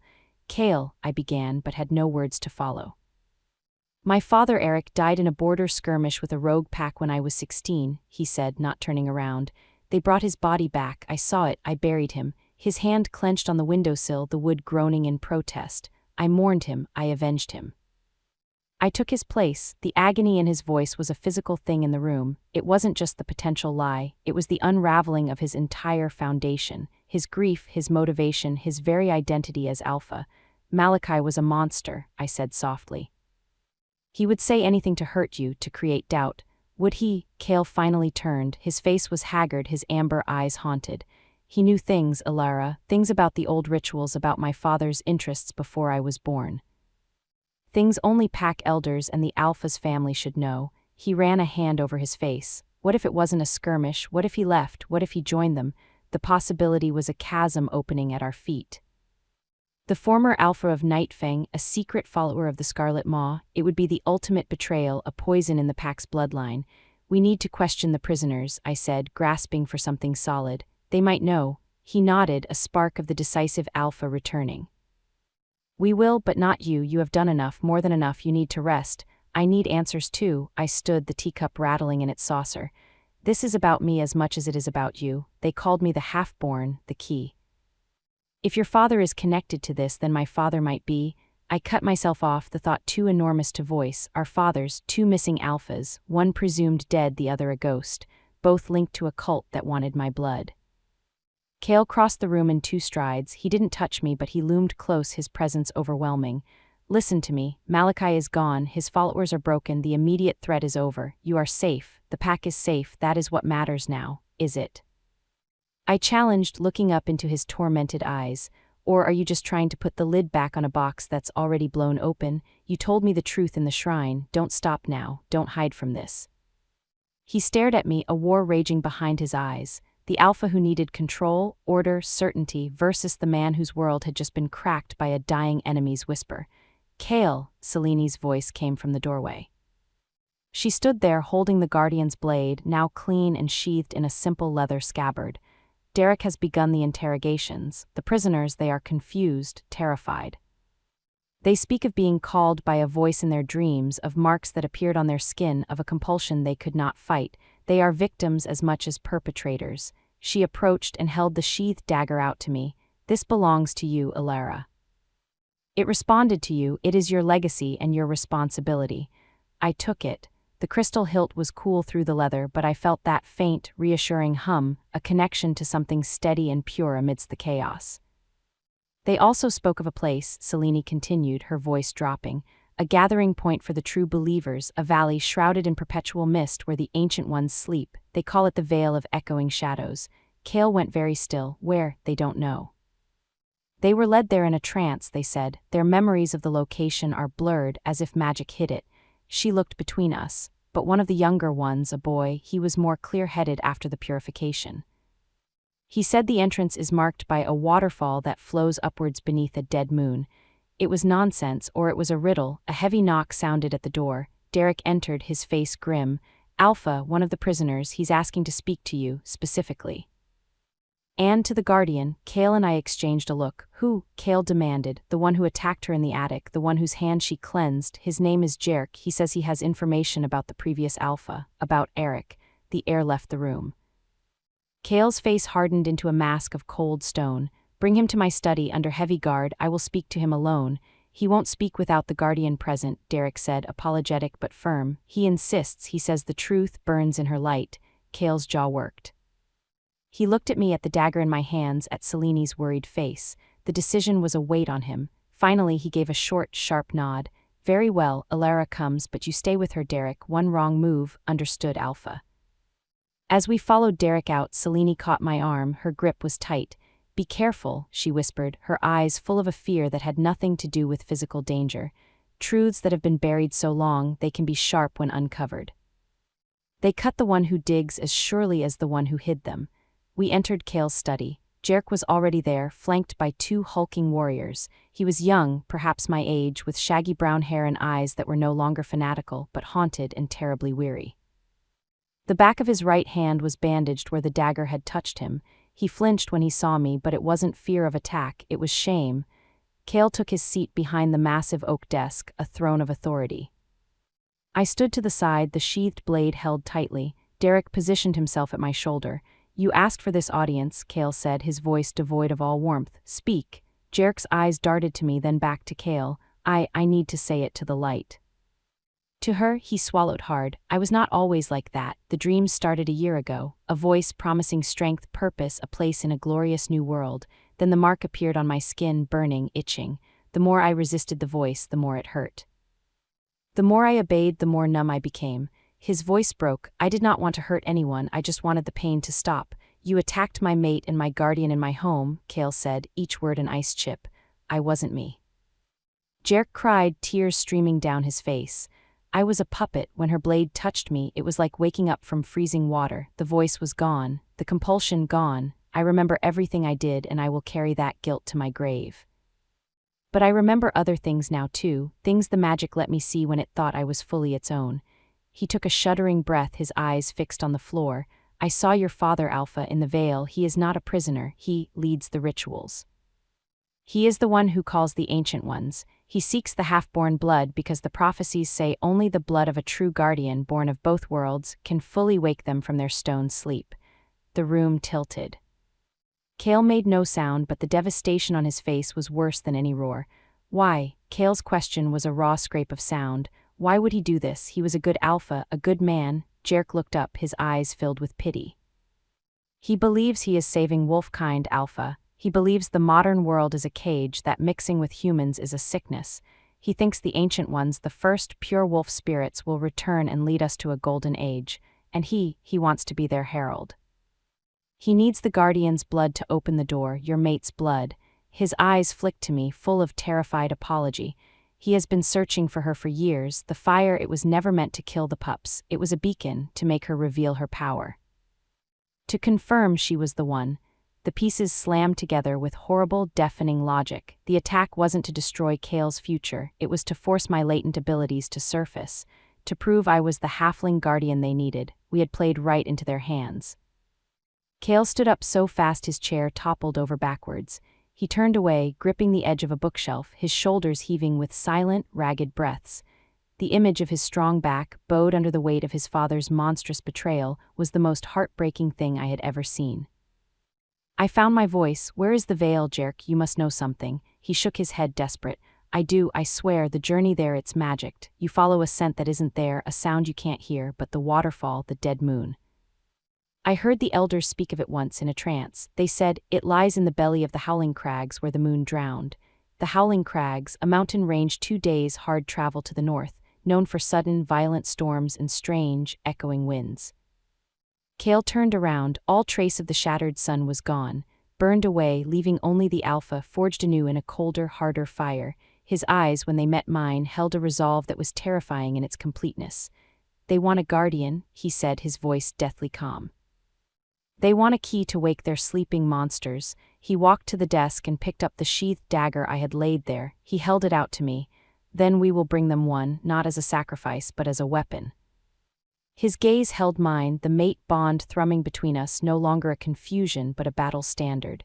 We go to the Howling Crags, we find this veil, and we end this, not by hiding, but by walking into the heart of their darkness and turning their own key against them. It was madness, a suicide mission. But as I took the dagger from his hand, feeling its hum sync with the beat of my heart and the new, fierce echo of his in my soul, I knew he was right. The time for hiding was over, for both of us. The hunt was on. But now we were the hunters. Chapter 9, the Howling Crags. The Nightfang pack mobilized with a grim, silent efficiency. Leaving was a risk, depleting the pack's defenses, but staying meant waiting for the next, inevitably worse, attack. Selene would remain as acting alpha, with Derek and the senior warriors to protect the pack. The story, for the wider world, was that Alpha Kale was leading a diplomatic mission to the Northern Wind Pack to solidify the alliance. The truth was known only to a trusted few. We were not going to Ronan's territory. We were heading into the jagged, treacherous teeth of the Howling Crags. Our party was small, built for speed and stealth. Kale, myself, Jerk, whose knowledge, however fragmented, was our only guide, and 2 of Kale's most lethal and silent hunters, twins named Fen and Bram. We traveled light, with packs of supplies, weapons, and the ever-present weight of the sheathed guardian's blade against my back. The farewell with Selene was brief but charged. She hugged me, a quick, fierce embrace. Bring him back, she whispered in my ear, and bring yourself back. The pack needs its guardian. She touched my pendant, then the dagger's hilt. Your grandmother's spirit walks with you. Kale's goodbye was a silent, intense look that held 1,000 unspoken words, promises, fears, a desperate hope. He touched her cheek, a gesture of profound respect and partnership, then turned his face toward the northern mountains, and we departed. The first day's travel was through familiar forests, but the air grew colder, thinner with every mile. The gentle slopes gave way to rocky foothills and then to the sheer, gray faces of the crags themselves. The name was apt. The wind didn't just blow here, it screamed through narrow canyons, howled over barren peaks, a constant, mournful dirge that frayed the nerves. Jerk grew increasingly anxious, his eyes darting at every shadowed crevice. The scent, it's wrong here, he muttered as we made camp in the lee of a colossal boulder on the second evening. A small fire fought valiantly against the biting wind. Everything smells dead or sleeping. Which way at dawn? Kale asked, sharpening a knife with methodical strokes. He was fully in his element here, a predator in a harsh landscape, every sense alert. The voice, the compulsion, it always pulled northeast, Jerk said, pointing a trembling finger toward a particularly menacing cluster of peaks, their tops shrouded in ghostly mist. Toward the tallest one, the one that looks like a fang piercing the sky. Fen, who had been scouting ahead, returned, her face grim. There's a path of sorts, not made by animals. The rocks are worn in a way that suggests regular passage, but the air, it's thick, makes my wolf uneasy. It doesn't want to go that way. Bram nodded, his hand resting on his axe. A ward of some kind, old magic, not like the dagger's light. This is heavy, like a blanket of forgetting. That night the dreams came, not for Kale or the twins, who slept the light, alert sleep of warriors. But for me and for Jerk, we plunged into nightmares. I stood in a valley of impossible geometry. The The sky was a bruised purple and 3 shattered moons hung crookedly above. Stone pillars, carved into the shapes of slumbering, monstrous wolves, ringed a still, black pool. From the depths of the pool, a voice bubbled up, not Malachi's dry rasp, but something older, deeper, a sound of grinding continents and hungry stars. Child of the bridgy key of flesh and spirit, we smell your light, it calls to our long night. Come, complete the circle. Open the door, I tried to run, but my feet were rooted. Vines of shadow crept from the pool, sliding toward my ankles. At the edge of the dream, I saw a figure standing before the largest stone wolf. A man tall and proud, with Kale's strong jaw and broad shoulders, but hair of silver white and eyes that shone with a fanatical, icy blue light. Eric, Kale's father, he smiled, and it was a skull's smile. You have your mother's eyes, the dream figure said, his voice echoing with the same deep resonance as the pool. She was so bright, so stubborn, she did not understand the gift she carried, but you will. You will gift your light to the old powers, and a new sun will rise for our people. I woke with a gasp, sitting bolt upright in my bedroll. My pendant was burning against my skin, a painful, warning heat. Across the dying embers of the fire, Jerk was also awake, shaking, sweat beading on his pale face. You saw it too, he whispered, his voice ragged. The veil, the speaking pool, him. Kale was instantly awake at my side. What is it? They're calling me, I breathed, my heart hammering against my ribs. They know we're coming. Eric, he was there, in the dream, he spoke to me. Kale's face went stony. The pain was there, buried deep, but overlaid now with a cold, ruthless fury. Then we are on the right path, and they are afraid. They would not beckon if they were confident. It's not a beckon, Kale, Jerk moaned, rocking slightly. It's a trap. The path is a throat. The veil is a stomach. We're walking right into it. We know it's a trap, Bram said quietly, checking the edge of his blade. The question is, are we sharp enough to cut our way out? The next day's travel was a descent into a surreal hellscape. The path Fen had found was more of a gutted seam in the mountain, a canyon so narrow we had to walk single file, the sky a thin, dirty ribbon far above. The howling wind was muted here, replaced by an oppressive, watchful silence. The rock walls were unnaturally smooth, and as we went deeper, faint, ghostly images began to appear in the stone, faded paintings of enormous wolves running beneath different stars, of humans kneeling in submission, of complex, spiraling symbols that made my head ache to look at. The magic is stronger here, I murmured, my fingertips brushing one of the symbols. A jolt of cold, ancient energy shot up my arm. It's in the stone itself. Don't touch anything, Kale ordered, but his eyes too were scanning the walls, reading a history he'd never been taught. The canyon twisted and turned, disorienting us. The compass Fen carried spun lazily, useless. We were being guided not by our own will but by the will of the place. Finally, the narrow gorge opened abruptly. We stepped out into nothing, or rather into cloud. A wall of dense white mist filled the entire exit, swirling slowly, completely opaque. It was unnaturally quiet here. The constant wind of the crags was gone. The mist didn't feel damp, it felt dry, cold, and strangely hungry. The shroud, Jerk whispered, shrinking back. This is it. The border of the veil, the mist, it confuses. It makes you see things that aren't there, forget things that are. Many who entered never came out, their minds unraveled. Kale stared into the blank whiteness, the waterfall that flows upwards beneath a dead moon. Where? Jerk pointed a shaky finger into the heart of the mist. Through that, the sound you'll hear it when you're inside, but you can't trust your ears or your eyes. I stepped forward, my hand going to the hilt of the dagger. The hum was stronger now, a steady, pulsing vibration. It felt like a plumb line in chaotic waters. I can feel it, I said, surprised. The dagger, it's pulling, like a compass needle. It's repelled by the corruption but drawn to the source. It wants to go in. Kale looked at me, then at the mist, then back at his small company. The decision was in his eyes. There was no other path. Stay close, do not let go of the person in front of you. Elara, you lead, follow the dagger's pull. I drew the blade. The moment the crystal left its sheath, the mist before us recoiled. It didn't part, but it thinned slightly directly ahead, forming a faint, ghostly tunnel. The inner light of the blade reflected back at us from a billion water droplets, creating a tiny, mobile sphere of silver radiance in the endless white. We entered the mist. The world dissolved. Sound died. Sight was reduced to the faint glow of the dagger and the vague shape of Kale's back in front of me. My other hand was gripped tightly by Jerk, whose own trembling was the only thing that felt real. Time lost meaning. Was it minutes, hours? Whispers began. Not from outside but from inside my own head, my grandmother's voice but twisted. "You don't belong anywhere, child, you are an abomination." Kale's voice full of contempt, a human stain, a new voice, my mother's perhaps, weeping. "I should have left you in the woods." They were lies, poisonous, psychic darts aimed at my deepest fears. I clenched my teeth, focusing on the warm, solid grip of Kale's hand, on the pure, singing resonance of the blade. "Ignore it," Kale's real voice came back to me, strained but steady. "It's not real, it's the mist." Hold on to my voice.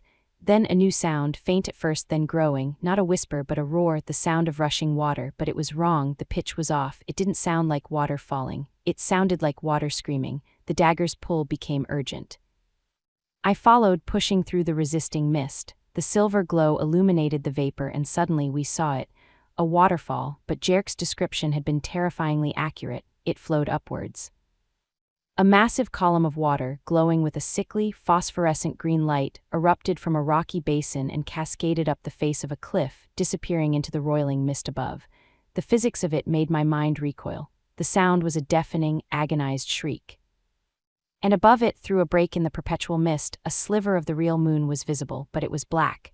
Not a new moon, but a moon that looked charred, dead, a hole punched in the sky, beneath a dead moon. This was the entrance. At the base of the impossible waterfall, the mist finally cleared, forming a shimmering, vertical curtain of greenlit droplets. Through it I could see a sliver of a different world, a valley of stark, black stone and glowing fungi, the veil of echoing shadows. Kale turned to face us, his features hard in the eldritch light.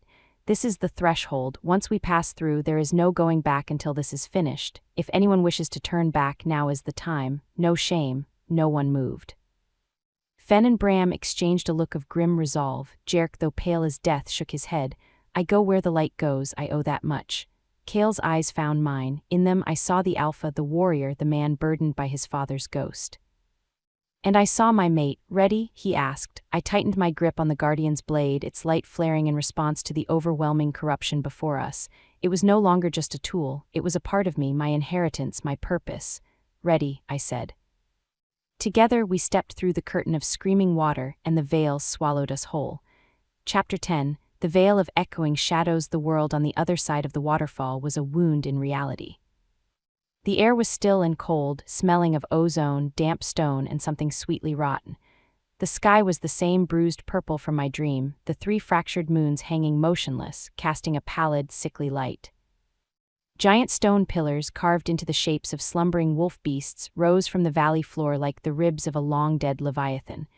Between them, the ground was covered in phosphorescent fungi that pulsed with a slow, hypnotic rhythm, illuminating the path to the center, a still, obsidian-black pool. The speaking pool, it was exactly as I had dreamed it. The silence here was absolute, heavier than the mist outside, pressing down on my eardrums. Our footsteps on the gravelly path seemed obscenely loud. "Moon's grace," Fen breathed, her voice hushed with awe and horror. "This place, it's not of our world. It's a scar," I whispered, the dagger in my hand humming so intensely it vibrated my bones, "where something old and wrong tried to force its way in and got stuck." Kale's gaze was fixed on the far side of the pool. There a crude stone dais had been erected, and on it, standing with his back to us, was a man. Even from behind, the resemblance was unmistakable. The same proud posture, the same breadth of shoulder. But his hair was a river of silver down his back, and an aura of palpable, twisted power radiated from him, warping the very light around the dais. Eric, the lost alpha. He turned slowly as if he had all the time in the world. His face was handsome, etched with lines of fanaticism rather than age. His eyes, a piercing, frozen blue, swept over our small group and landed on me. A smile touched his lips, but it held no warmth, only the satisfaction of a scholar examining a long-sought specimen. "Kale," he said, his voice resonant, echoing slightly in the dead air. "My son, you've brought me my heart's desire. I knew you would, the blood always tells." Kale took a step forward, his body a tightly coiled spring of rage and pain. "Father." "The word was a curse. You are supposed to be dust." "I am beyond such mortal concerns," Eric replied, spreading his arms wide as if to embrace the vile valley. "I serve a higher purpose now, a purer truth. You look at this place and see a nightmare." "I see a cradle, the cradle of our rebirth." "You serve madness," Kale spat. "You attacked your own pack, your own grandchildren. A necessary test." Eric's composure cracked for a second, his eyes flashing. The half-born's power needed to be confirmed. Her protective instinct, her connection to life force, it had to be awakened, and it was, wasn't it? He looked at me again, his gaze covetous. The Guardian's blade sings for her, the purity is undeniable, she is the perfect key. I am not a key, I said, stepping forward to stand beside Kale. My voice, to my surprise, did not shake, it rang clear in the dead air, amplified by the dagger's light. I am a lock, and I am here to shut you down. Eric laughed, a sound that skittered unpleasantly across the stones. Brave words, child of two worlds, but you do not understand what you are. You are the bridge, the living conduit. Your blood, spilled into the speaking pool on the night of the dead moon, will call the ancient ones from their stone sleep. They will walk this earth again, and under their guidance, wolfkind will shed the weakness of humanity and reclaim its rightful, savage throne. His fanaticism was a terrifying thing to behold. It wasn't the rabid fury of Malachi, it was a cold, calculated, intellectual insanity. He truly believed he was a savior. And what of the humans? I asked, buying time, my eyes scanning the pillars, the pool, looking for other threats. What of the packs who have found peace? What of your son? Collateral damage in a glorious war, Eric said dismissively. My son chose his path when he took a human-loving Luna and tolerated a halfling in his midst. He is already lost. But you can still be part of the glorious new dawn. Willingly offer your blood, and you will be honored as the first prophet of the new age. Never, Kale's growl was final. He shifted not fully, but enough that claws tipped his fingers, his frame expanding with menace. This ends now, father, your crusade dies here. Eric sighed, as if disappointed by a child's stubbornness. I had hoped for a more enlightened reunion. Very well, he raised a hand. From behind the stone pillars, figures emerged, dozens of them. Men and women, their eyes glazed, their movements synchronized and stiff. They were not painted like the Maw attackers, they looked normal, but their auras were utterly vacant, as if their souls had been scooped out and replaced with a single, chilling purpose. Among them I saw faces from other packs, traders we'd seen at gatherings, loners from the mountains. The Scarlet Maw's true army hidden here waiting. The faithful, Eric announced. Their wills are gifts to the cause, they feel no fear, no pain, no doubt, they are perfect instruments. He pointed at us, take the half-born alive, kill the others. The hollow-eyed faithful moved forward, not with a roar but with a silent, terrifying unison. Form up, Kale barked. Fen and Bram instantly fell into a protective triangle around Jerk and me, their weapons raised. Kale stood at the point, a wrathful god made flesh. The faithful attacked. They fought with a silent, relentless efficiency that was more frightening than any battle cry. They didn't defend, only advanced, ignoring wounds that would cripple a normal fighter.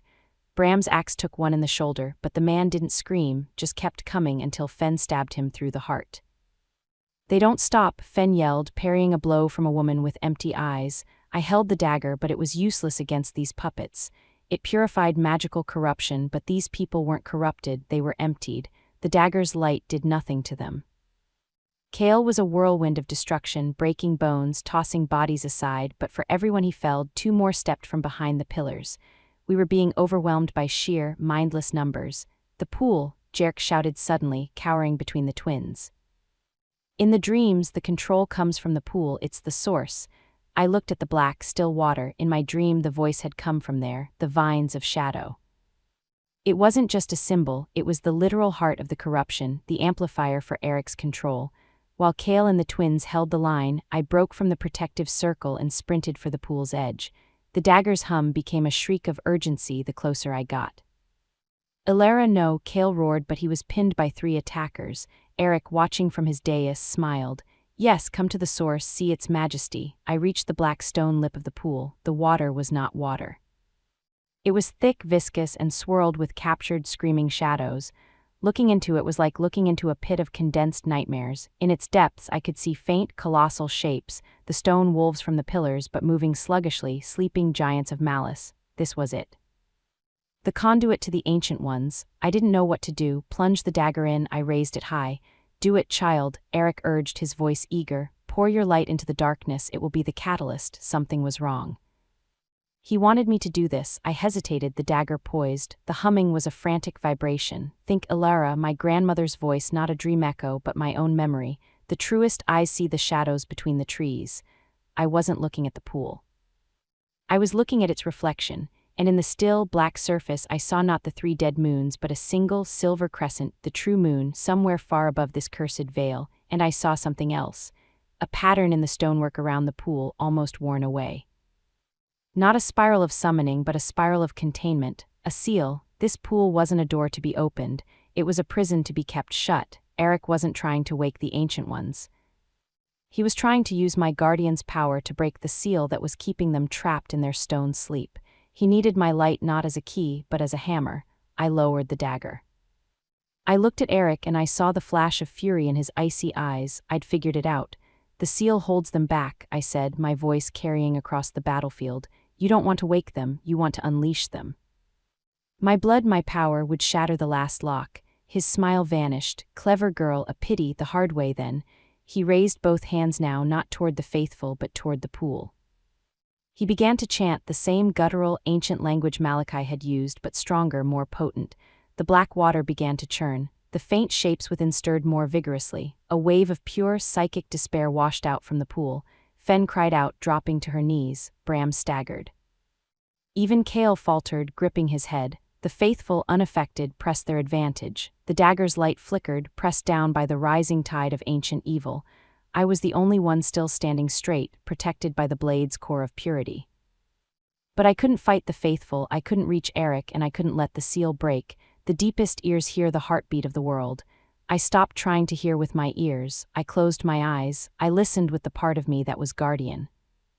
I felt the slow, grim heartbeat of the stone wolves, not evil but dormant, trapped. I felt the frantic, poisoned pulse of the pool, and I felt a third rhythm, faint but steady, coming from the valley walls themselves, the heartbeat of the mountain, the natural world resisting this infection.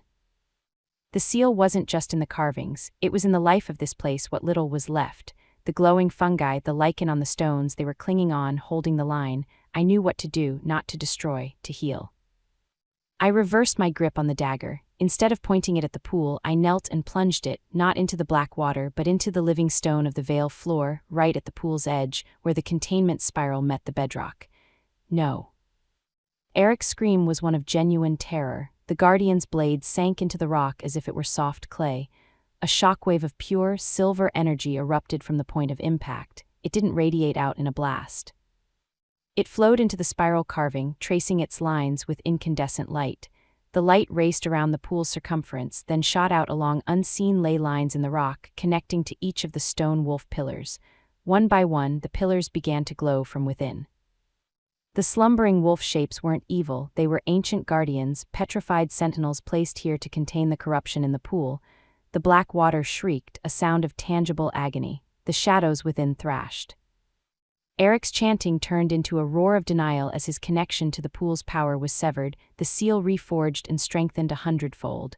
The faithful stopped, all at once. They blinked, looked around at the glowing valley, at their own hands, at the battling wolves. Their vacant eyes filled with confusion, then with dawning horror at what they had done, at where they were. The collective control was broken. The battle was over. Eric stood alone on his dais, his source of power cut off, his army gone. He was just a man now, a powerful, mad, dangerous man, but just a man. Kale, breathing heavily, covered in blood not his own, stepped away from the now weeping, collapsed faithful. He looked at the glowing pillars, at the now calm pool, its water clearing to a deep, clean blue, and finally at me, kneeling with the dagger still lodged in the stone. His eyes held a wonder that eclipsed even the miraculous sight around us. Then he turned his gaze to his father. Eric met his son's eyes. The fanaticism was gone, burned away by the guardian light, leaving only the hollow shell of the man he had been. He saw no forgiveness in Kale's face. Only a grief so vast it had frozen into absolute resolution. "It seems," Eric said, his voice stripped of all its resonance, now just tired and old, the bridge was meant for crossing back, not for burning. He did not wait for Kale to act. He turned, took one last look at the vale he had hoped to rule, and then, with a speed that belied his age, he leaped from the dais, not at us but into the center of the now purified speaking pool. The deep blue water swallowed him without a splash. A few bubbles rose to the surface, popped, and then there was nothing. He was gone, the seal held, the ancient ones remained sleeping. The vale was silent, but now it was a silence of peace, not of death. I pulled the dagger from the stone. Its light was gentle now, satisfied. The job was done. Kale walked to the pool's edge and stared into its depths for a long, long time. He wasn't looking for his father, he was burying him. Finally, he turned and walked to me. He didn't speak. He simply pulled me into his arms, holding me so tightly I could feel the frantic beat of his heart against my chest, the tremor of released tension in his muscles. He buried his face in my hair. In that embrace, with the glowing sentinels standing watch around us, I understood.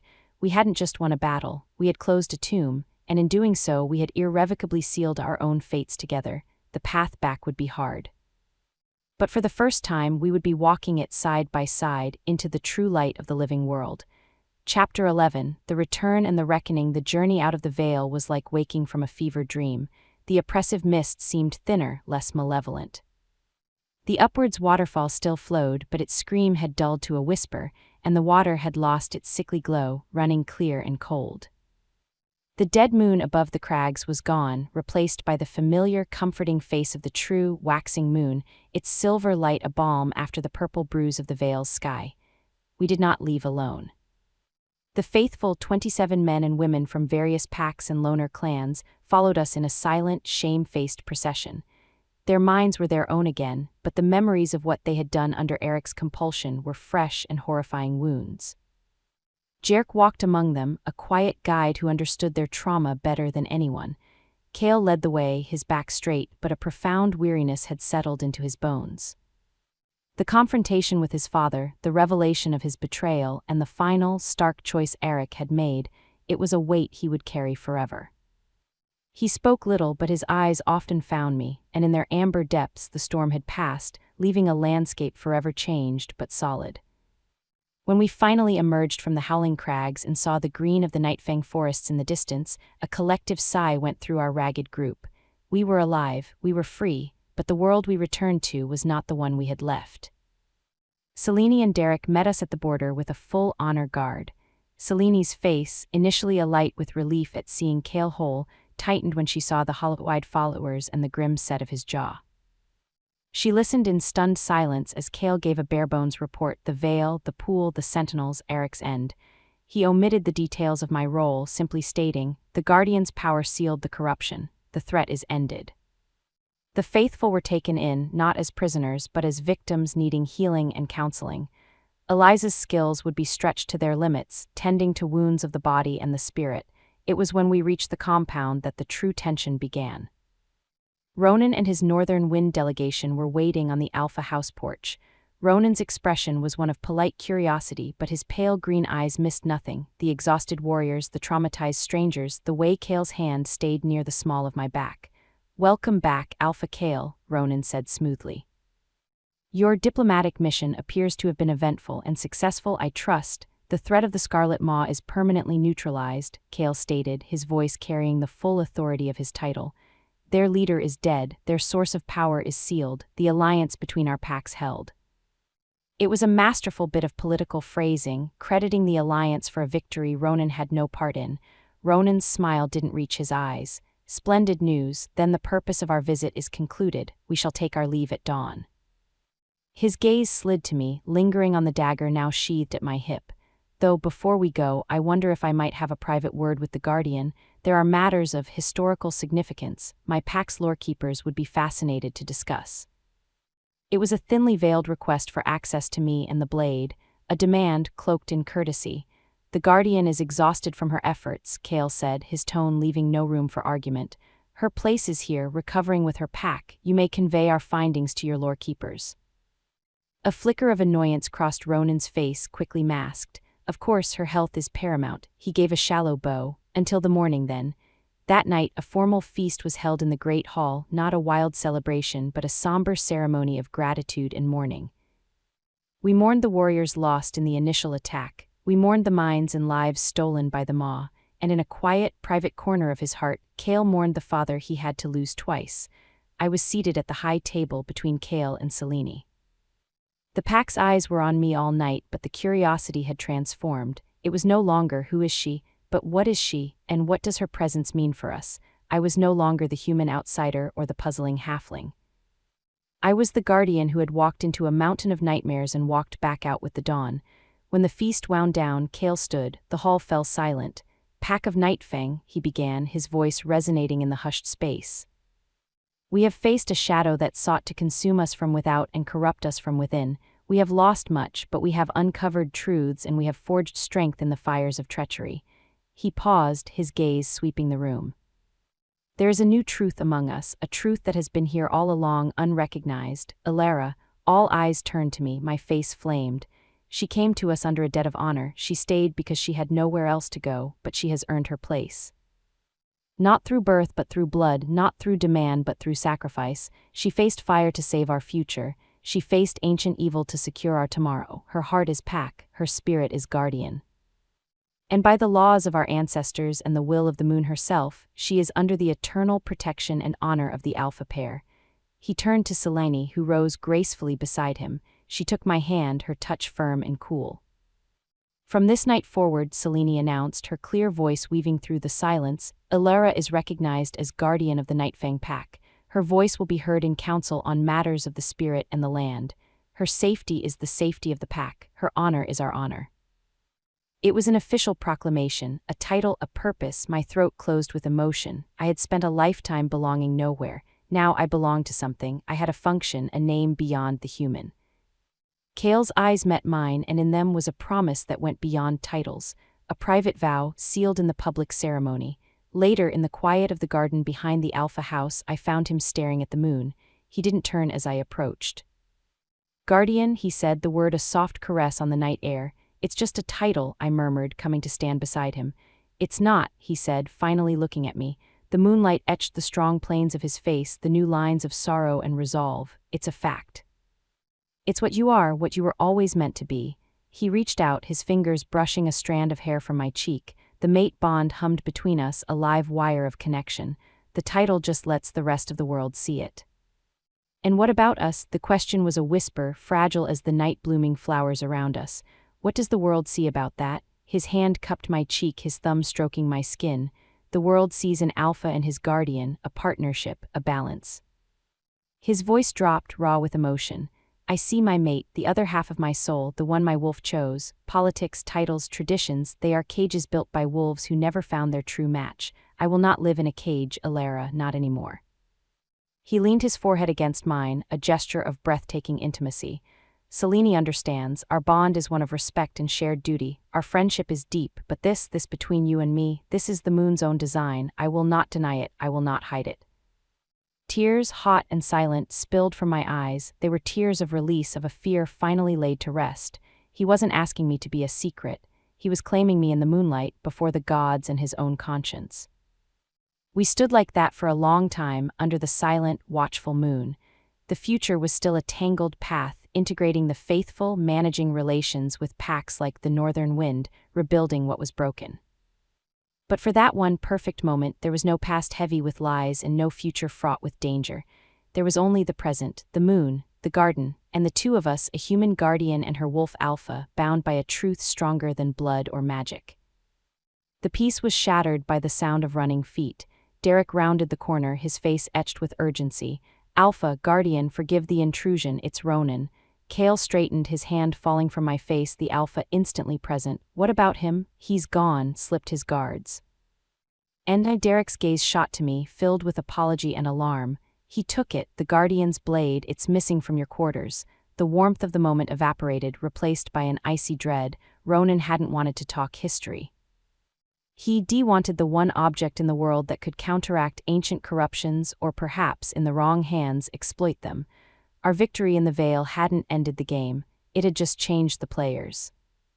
And the prize was now in the hands of a wolf who looked at me not with hatred, but with the calculating greed of a collector. A wolf who had just declared himself our enemy. Chapter 12, The Stolen Light. The news hit like a physical blow. The dagger was more than a weapon, it was a part of me, my grandmother's legacy, the tangible proof of my purpose. Its absence left a cold, hollow ache in my chest. Kale's reaction was volcanic in its stillness. His eyes, fixed on the spot where Derek had delivered the news, turned to chips of frozen amber. How? Derek looked sick with shame. 2 guards were posted at the guest quarters. They swear they didn't sleep, didn't look away. Ronan must have used something, a herb, a charm to cloud their senses. He left a note. He handed Kale a folded piece of parchment. Kale snatched it, his jaw rigid as he read the elegant, looping script, a low growl built in his throat. He passed the note to me. Alpha Kale, a necessary acquisition for the preservation of our shared history. The Guardian's blade is a relic too potent for a single pack, especially one now so intimately connected to its power. The northern wind will ensure its safekeeping and study. Do not trouble yourself with pursuit. The paths we take will be unseen. Consider our alliance concluded. Ronan Blackwell, heir apparent. It wasn't just theft, it was a declaration of war wrapped in silken arrogance. He wasn't hiding, he was taunting us. He believed his unseen paths would protect him. He's overconfident, I said, my voice trembling with a fury that felt new and sharp. He doesn't understand the bond, I can feel its absence, it's like a toothache in my soul, and I closed my eyes, reaching for that unique silver hum. It was gone from my room, but there, faint, a fading echo like the scent of rain on a distant wind. It's pulling, north, not back toward the crags, but further north, toward his territory. Kale's head snapped up. You can track it, I think so. It's weak, but it's a thread if we hurry. He didn't waste a second. Derek, you are in charge of the pack with Selene. Double the patrols. No one enters or leaves without her direct authorization. Fen, Bram, you're with us. We travel light and fast. We leave in 10 minutes. Selene, drawn by the commotion, appeared in the doorway. She listened as Kale rapidly explained. Her face paled, but she nodded, her Luna's composure a steel veil over her worry. Go, bring back what is ours, and be wary. Ronan is not a fanatic like Malachi. He is clever and his ambition is cold. This is not about ancient gods for him. This is about power, modern political power. 10 minutes later, we were a ghost party slipping into the forest, Kale, myself, Fen, and Bram. We carried only weapons, water, and enough dried meat for a few days. The moon was high, painting the world in monochrome. I led, my eyes closed part of the time, following that thin, silken thread of loss that tugged insistently northward. He's moving fast, Bram observed, his voice a low rumble. On horseback or in wolf form covering ground, he'll have a pre-planned route with allies or caches, Fen added. He wouldn't risk carrying it straight home without contingencies. Kale said nothing, a silent, relentless force at my side. His focus was absolute. Ronan had violated his territory, stolen a sacred object, and insulted his mate. This was beyond politics now. This was personal. We ran through the night, a different kind of hunt than the one into the crags. That had been a descent into myth. This was a chase through the real, dark world, a test of speed and will. By dawn, the thread was stronger. The dagger's unique resonance was a beacon to my senses, growing clearer as the distance closed. We found the first sign of Ronan's passage mid-morning, the remains of a small campfire, still faintly warm, hidden in a copse of trees off the main game trails. He was good, but he wasn't perfect. He'd assumed his head start and magic were enough. He's less than half a day ahead now, I panted, leaning against a tree, my side aching. Slowing down, maybe he thinks he's safe. Or maybe he's setting another trap, Kale said, his eyes scanning the surrounding forest. Fen, scout ahead, stay hidden. Fen melted into the shadows like smoke. We waited, the tension a wire-stretched taut. Minutes later, she returned, her expression grim. There's a clearing ahead, a stone circle old, not natural. He's there, he's not alone. 2 others, northern wind by their scent, they're examining the dagger. Rage, hot and bright, flashed through me, the thought of his hands on it, his cold eyes dissecting its light. We take it now. Kale nodded. Ambush, fast and quiet. Bram, you and Fen take the 2 guards. Alara, you get to the dagger. I will handle Ronan. We approached the clearing with the silence of falling snow. Peering through the foliage, I saw it. A ring of moss-covered standing stones, a forgotten place of some old minor power. In the center, Ronan knelt, the Guardian's blade unsheathed on a spread-out velvet cloth before him. Sunlight caught the crystal, but it gave off no glow in his hands. It lay inert, a beautiful piece of dead rock. His 2 guards stood watch at the edge of the stones, alert but not expecting company. Kale gave a sharp, silent gesture. It happened in a heartbeat. Fen and Bram erupted from the tree line, a blur of motion. A choked cry, the thud of bodies, the 2 guards were down, subdued before they could draw a full breath. Kale stepped into the clearing. Ronan didn't jump. He looked up slowly, a frown of mild irritation on his handsome face as if interrupted during a delicate experiment. Alpha Kale, you are more persistent than I credited, and you brought the source of the resonance. How efficient. He stood, casually brushing dirt from his knees. He made no move for a weapon. You must understand, this is not malice, this is progress. This artifact's power shouldn't be locked away in a backwater pack led by sentimentality. It should be studied, understood, utilized. It is not yours to utilize, I said, stepping out beside Kale. My eyes were locked on the dagger, my fingers itched for it. Ah, the guardian, Ronan's smile was thin. You have a connection to it, I see, a biological sympathy. Fascinating, that makes you part of the artifact, perhaps the most important part. His pale eyes held a speculative gleam that made my skin crawl. Give it back, Kale said, taking a step forward, his voice a low, deadly vibration. Now, and you may walk away to explain your failure to your father. Ronan laughed, a dry, humorless sound. Or what? You'll kill me and start a war between our packs over a knife? He shook his head. You're ruled by your heart, Kale. It's a weakness. I am ruled by my mind. And my mind tells me the one who controls this blade controls the balance of power in this region. Especially, he looked at me, if he controls the guardian who wields it. He reached down, not for the dagger but for a small, ornate horn at his belt. He raised it to his lips. Before he could blow, Kale moved. He crossed the distance between them in a blink, his fist connecting with Ronan's jaw with a crack that echoed in the stones. Ronan stumbled back, the horn flying from his hands. He spat blood, his cool composure shattering into snarling fury. You dare, they clashed. It was not like the fight with Malachi, shrouded in dark magic. This was pure, brutal physical dominance. Two alpha heirs, well-matched in strength and skill, a whirlwind of fists, claws, and snapping teeth. The air filled with the sounds of impact, grunts of pain, tearing fabric. Ilara, the dagger, Fen shouted, holding off one of the groaning guards who was stirring. I sprinted for the velvet cloth. As my hand closed around the crystal hilt, a surge of energy of homecoming rushed up my arm. The blade awoke. Its inner light flared to life, bathing the stone circle in soft silver radiance. The effect on the fight was instantaneous. Ronan, locked in a grapple with Kale, flinched as the light touched him. It didn't burn him, but it seemed to reveal him. The polished air vanished, and for a split second I saw the raw, voracious ambition underneath, the willingness to do anything, betray anyone, for advantage.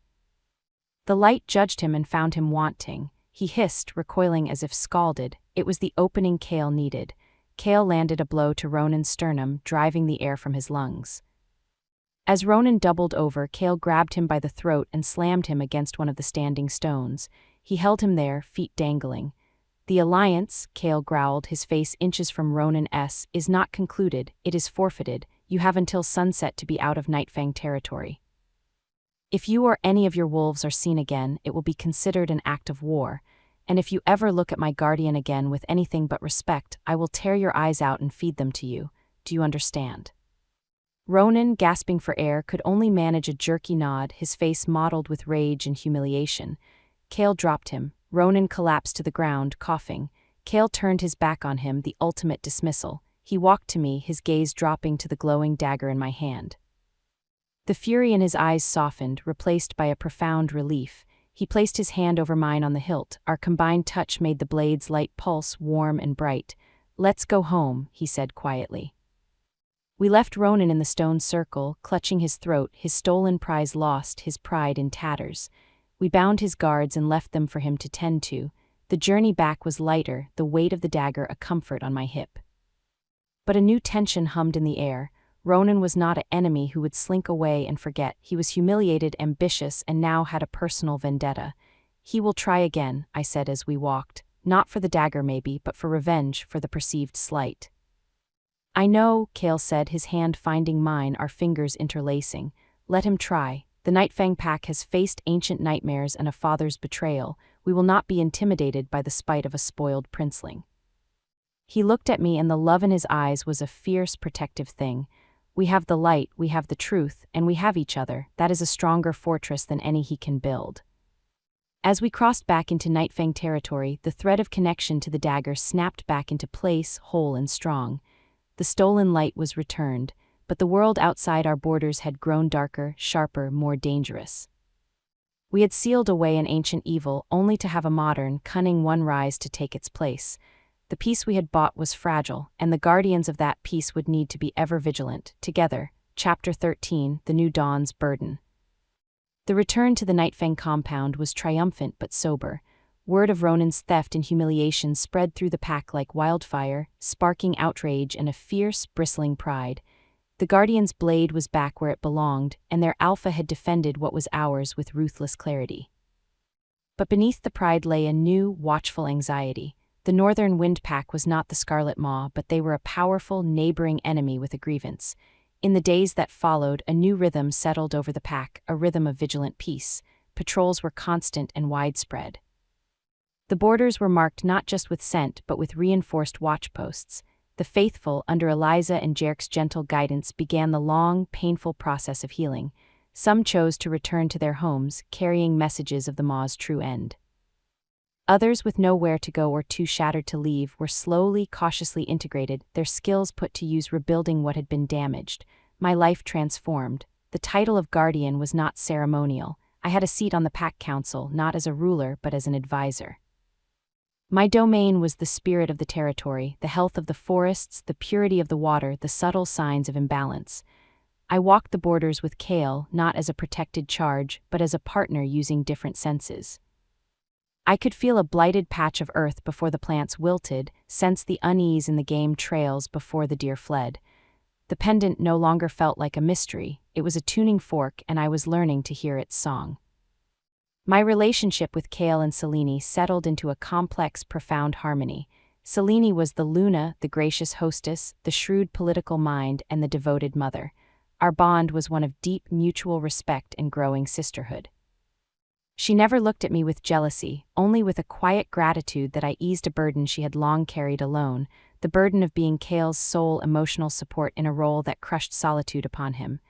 With Kale, it was a slow, deepening fusion.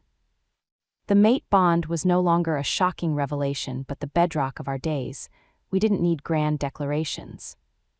It was in the way he unconsciously angled his body toward me in a crowded room, the way my hand would find his when difficult decisions were made, the silent communication that passed between us with a glance. He trained me in basic self-defense, his touch firm and professional, but the electricity that sparked between us was a constant, thrilling undercurrent. At night, we would walk in the gardens, talking of everything and nothing, our fingers entwined, the world held at bay. It was during one of these walks, a week after our return, that he stopped me near the Moon's Tear Shrine. The stream sang its peaceful song. He turned to face me, his expression uncharacteristically hesitant. "There is a tradition," he began, his voice quieter than the stream. "An old one from before we had lunas and politics. When a true mate bond was recognized, the pair would come before the moon touched water and make a vow, not to the pack, not for alliance, but to each other, a promise of spirit witnessed by the goddess."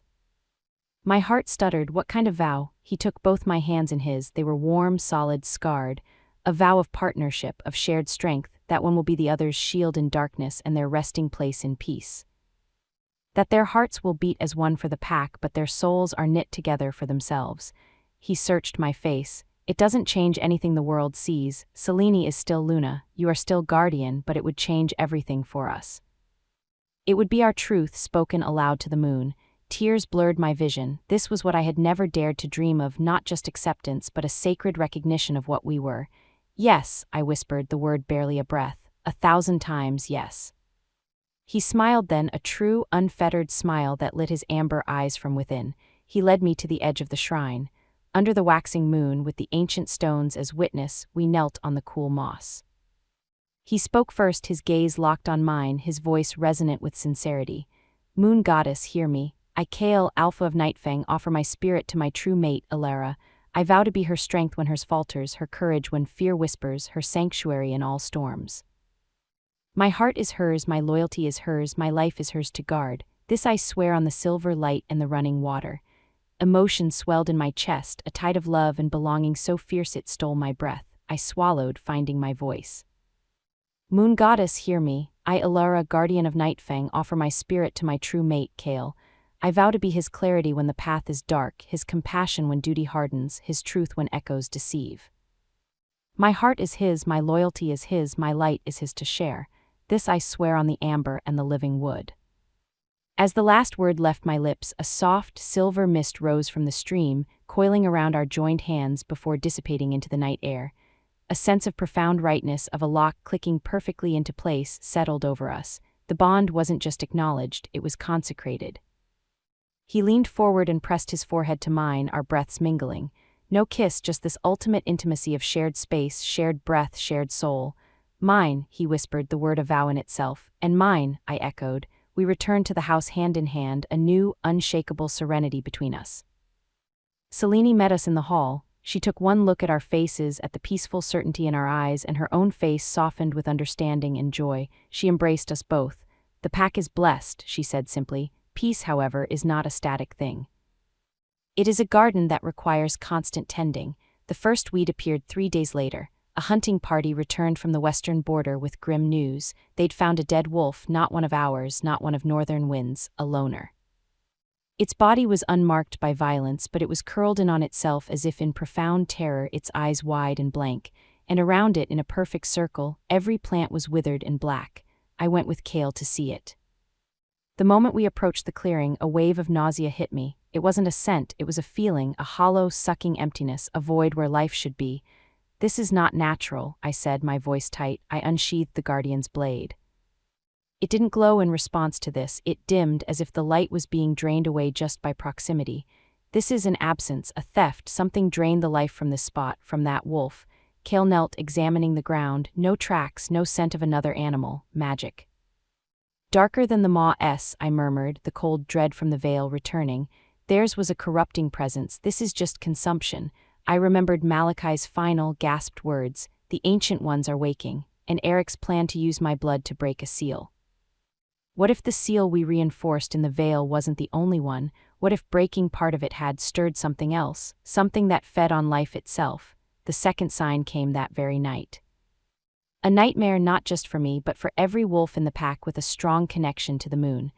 A shared dream of a vast, formless hunger moving through a starless dark, of a voice that was the silence between heartbeats, whispering a single, chilling word: more.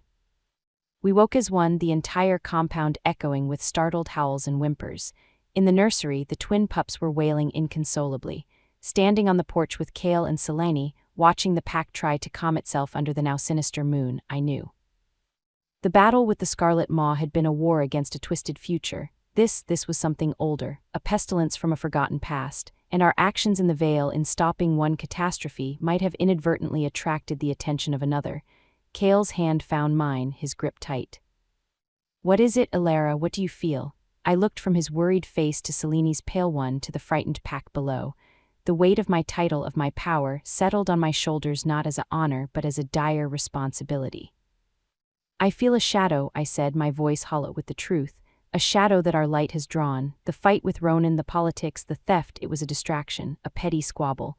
I met Kale's eyes, seeing the same dreadful understanding dawning in them. "The real enemy wasn't in the mountain, Kale. We locked the door, but we knocked on it first, and something on the other side has started knocking back." Chapter 14, the hollowing, the shared nightmare was a psychic earthquake. It left the pack shaken, a deep-seated fear humming beneath the surface of daily life. The dead wolf in the blighted clearing was no longer an isolated horror, it was a harbinger. I spent the next days in a state of heightened, aching awareness. The pendant at my throat was no longer warm, it was a constant, low throb, a warning pulse. The guardian's blade, when I held it, felt heavy, its light struggling against a pervasive, draining gloom that seemed to thicken the very air. Kale called an emergency council. The mood in the stone hall was stark, the earlier pride and unity fractured by this formless, unfamiliar terror. "We face an enemy with no face," Kale stated, his voice cutting through the anxious murmur. "It strikes without sound, leaves no track, and kills by absence. Our strength, our claws, our numbers mean nothing against this." "Then what do we do, Alpha?" Boren the Elder asked, his voice trembling. "How do we fight a ghost?" All eyes turned to me. The weight of their desperate hope was a physical pressure. "It's not a ghost," I said, rising from my seat. The sound of my own voice, clear in the fearful silence, surprised me. "It's a parasite, a consumer of life force. I can feel it, tasting the edges of our territory." The nightmare was its hunger echoing in our minds. "The blight is its feeding ground." "How do you kill a hunger?" Derek asked, his practical mind struggling with the concept. "You don't kill it," I said, the realization dawning as I spoke. "You starve it, you deny it what it wants. And you find its source and seal it away, permanently." I thought of the veil of the sentinel pillars. This thing, it feels similar to what was in the pool, but purer, older. The maw's corruption was like a poisoned stew. "This is the empty pot scraping for the last drop." Selene spoke from beside Kale. "The dream," the voice said, "more. It wants more life. Our territory is rich with it. We are a feast laid out before a starving thing." Then we must become indigestible, Kale said, his mind racing ahead. We need a ward, not just physical patrols, but a spiritual fence. Can it be done, Guardian? I thought of the moondrop in my pendant, of the living connection I had to the land. I thought of the dagger's purifying light. Maybe, but it will require more than just me. It will require the pack, a shared act of will, a declaration that this life, this land, is ours and cannot be taken. The plan was born in that council, desperate and bold. On the next full moon, the peak of natural, living power, every member of the Nightfang pack who could walk would gather at the 4 cardinal borders of our territory. Led by me at the northern point, with Kale, Selene, and Derek at the others, we would perform a ritual of claiming and warding. We would pour our collective connection to the land, our love for our home, into a barrier of intent, amplified by the Guardian's blade. The days until the full moon were taut with preparation and creeping dread. More signs appeared. A stream on the eastern border ran sluggish and silty, its lively spirit gone. A stand of ancient oaks in the south seemed to sag, their leaves turning a sickly yellow overnight despite the healthy season. The hollowing, as the pack began to call it, was spreading, sucking the vitality from the land itself. The night before the ritual, I went to the moon's tear shrine alone. I needed guidance, strength. I knelt by the stream, the dagger across my lap. Grandmother, I whispered to the dark water, I feel so small, this thing is so vast. How do I protect an entire world from a shadow? As if in answer, the pendant grew warm, not a painful throb but a gentle, reassuring heat. A memory not my own floated to the surface of my mind. My grandmother's voice, but younger, teaching a child, my mother. The light does not fight the dark, my darling, it simply is. Where light stands, dark cannot exist. Be the light, not a torch to blaze, but a candle that simply refuses to go out.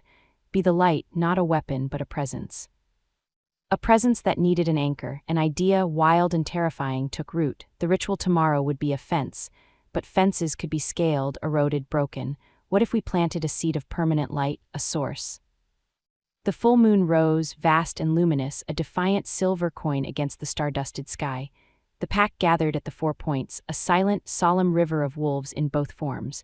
At the northern stone, the largest gathering, I stood with Kale and Selene. Before me, the Guardian's blade was plunged point first into the earth, acting as a conduit. I raised my hands, my voice carrying on the still night, amplified by the focus of hundreds of wills.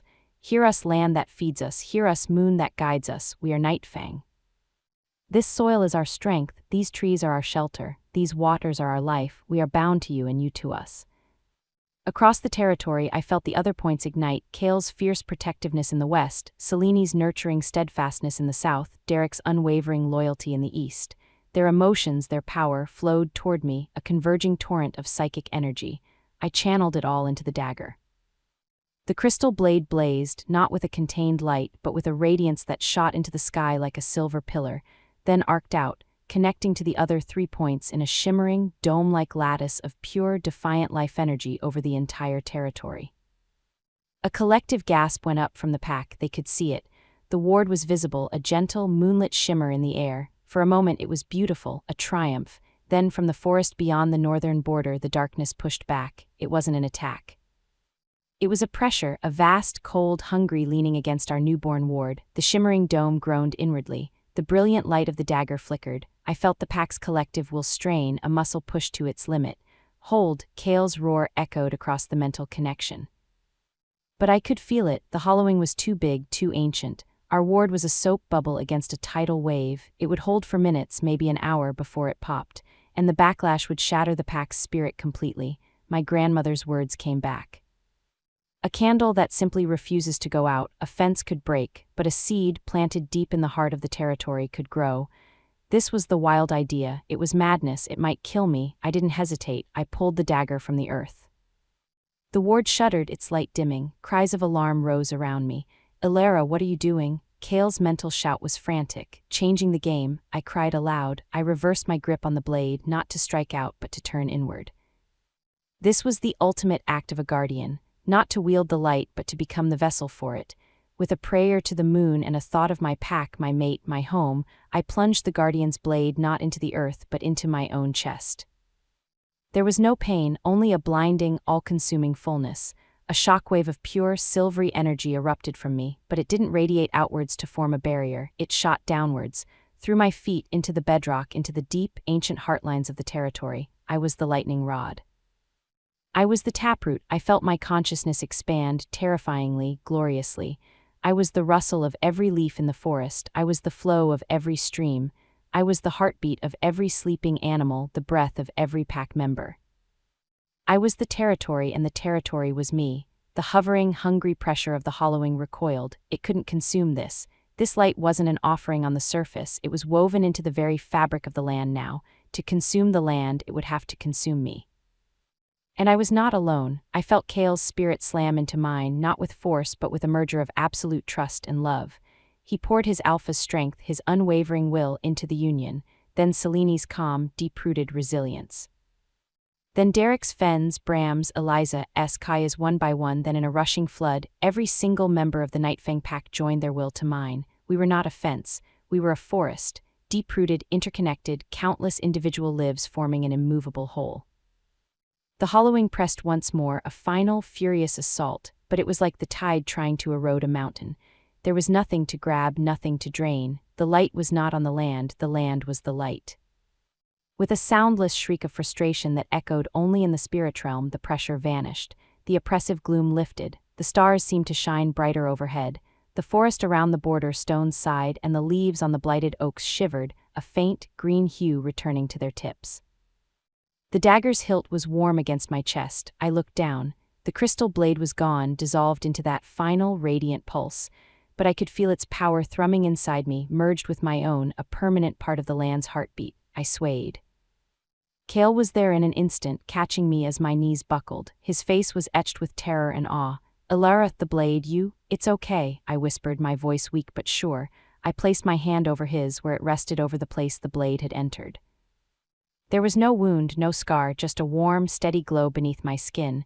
It's where it belongs now, it's the seed, and I'm the soil. The ward was gone, but its purpose was achieved. A new, permanent defense was in place. Not a wall to be broken, but a truth to be lived. The Nightfang pack and its guardian were one. To harm one was to harm all. To drain the land was to fight the collective soul of the pack. We had won not by fighting the hunger, but by becoming something it could not devour. As Kale carried me back toward the compound, the pack falling into a silent, reverent procession behind us, I knew the cost. The dagger, my physical tether to my grandmother's legacy, was gone. My role had changed forever. I was no longer just a guardian who wielded a tool. I was the ward, I was the heart of the territory. The thought should have been a burden too great to bear. But held in Kale's arms, surrounded by the pack whose love had fueled the impossible, I felt only a profound, unshakable peace. The hollowing was repelled. But as I closed my eyes, drifting on the edge of exhaustion, the last whisper of the ancient hunger brushed my expanded senses before it fled into the deeper wastes. It had not said more. This time it had learned my name, Alara. Chapter 15, The Heart of the Territory. The days that followed the ritual were a quiet, profound revolution. The physical signs of the hollowing reversed with astonishing speed. The blighted oaks sprouted vibrant new leaves. The sluggish stream ran clear and chattering once more. The air itself tasted sweeter, charged not with magic but with a renewed, vital aliveness. The pack moved through this healed world with a new reverence, their eyes often seeking me with a mix of awe and a fierce, protective tenderness. I was different. I could feel the grass under my feet as if it were my own skin. I knew when a doe gave birth in a distant thicket, could sense the slow, patient thoughts of the ancient pines on the high ridges. The territory's well-being was my own heartbeat, a constant, comforting rhythm in my blood. The pendant no longer hung around my neck. Its power and the essence of the dissolved dagger were fused within me. I was the living talisman. My body was weak for a time, the monumental act of anchoring the light leaving me frail as a sapling after a storm. Selene and Eliza fussed over me, brewing strengthening tonics and ensuring I rested. Kale was a constant, silent presence. He didn't need to speak. His hand in mine, the worried love in his eyes, said everything. The mate bond hummed between us, stronger than ever, now intertwined with the very land we stood on. A week after the full moon, I was strong enough to walk to the moon's tear shrine. I went alone, needing to understand this new existence. I knelt by the stream, placing my palms flat on the mossy bank. I didn't just hear the water. I felt its journey, the melt from the high snows, the seep through dark rock, the joyous tumble over stones. I felt the tiny, vibrant lives in its depths, the roots drinking from its banks. I was not separate from it, I was part of its story. "So this is what it means," I whispered to the memory of my grandmother, "to be the bridge, not between human and wolf but between the pack and the world it calls home." A sense of peace, deep and absolute, settled over me. The fear was gone. The uncertainty about my place had vanished. I had a purpose as vast as the horizon and as intimate as a single blade of grass. When I returned to the compound, Cale was waiting for me on the porch. He studied my face and the tight worry around his eyes finally eased. "You've come back to yourself." "I've found myself," I corrected softly, taking his offered hand. "I know what I am now, not a weapon, not a key, a heart, the heart of this territory." He brought my hand to his lips, pressing a kiss to my knuckles. "And my heart," he said, his voice thick with emotion. "Always." Life began to find its new rhythm. Council meetings were different now. When disputes arose over hunting grounds or resource allocation, I could gently guide them, feeling the subtle balance of the land, knowing which areas could sustain more pressure and which needed rest. I wasn't a ruler, I was a compass, pointing the pack toward harmony with the home that sustained us. The faithful, seeing the transformation, found a new kind of purpose. Under Jerk's lead, they became the first dedicated wardens of the territory's health, working with me to heal the last scars of the Maw's passage and the Hollowing's touch. They were no longer broken victims, but healers themselves, their past giving them a fierce dedication to protecting the light they had once been forced to threaten. One evening, as Cale and I walked the now peaceful western border, a scout approached. It was Fen, her expression serious but not alarmed. "Alpha Guardian, a messenger from the Northern Wind Pack, a lone wolf under a flag of parley. He bears a sealed scroll from Alpha Blackwell himself." Cale's posture stiffened. The peace was so new, so fragile. "Ronan's father, not Ronan."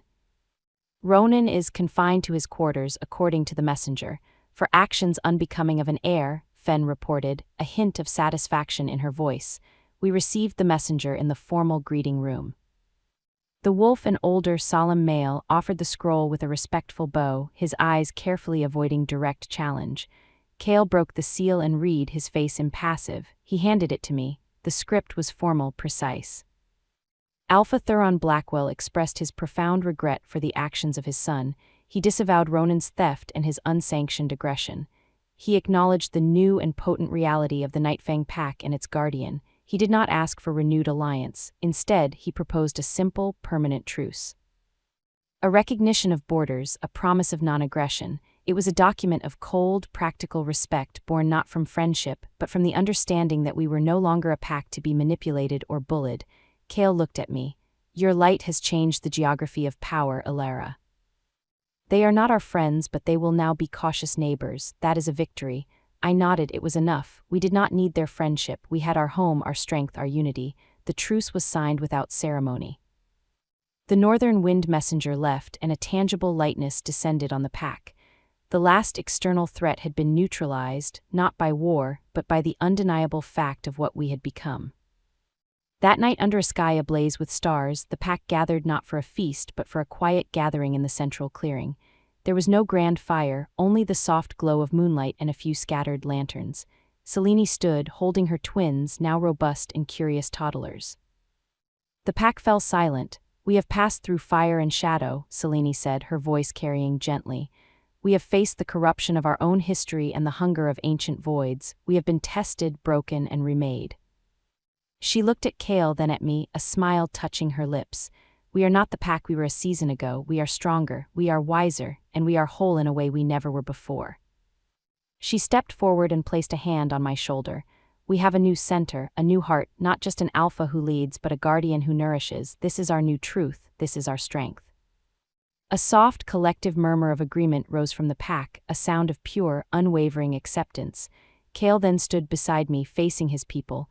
"The title of guardian is not just for Alara," he announced. "It is a reflection of what we all must be, guardians of each other.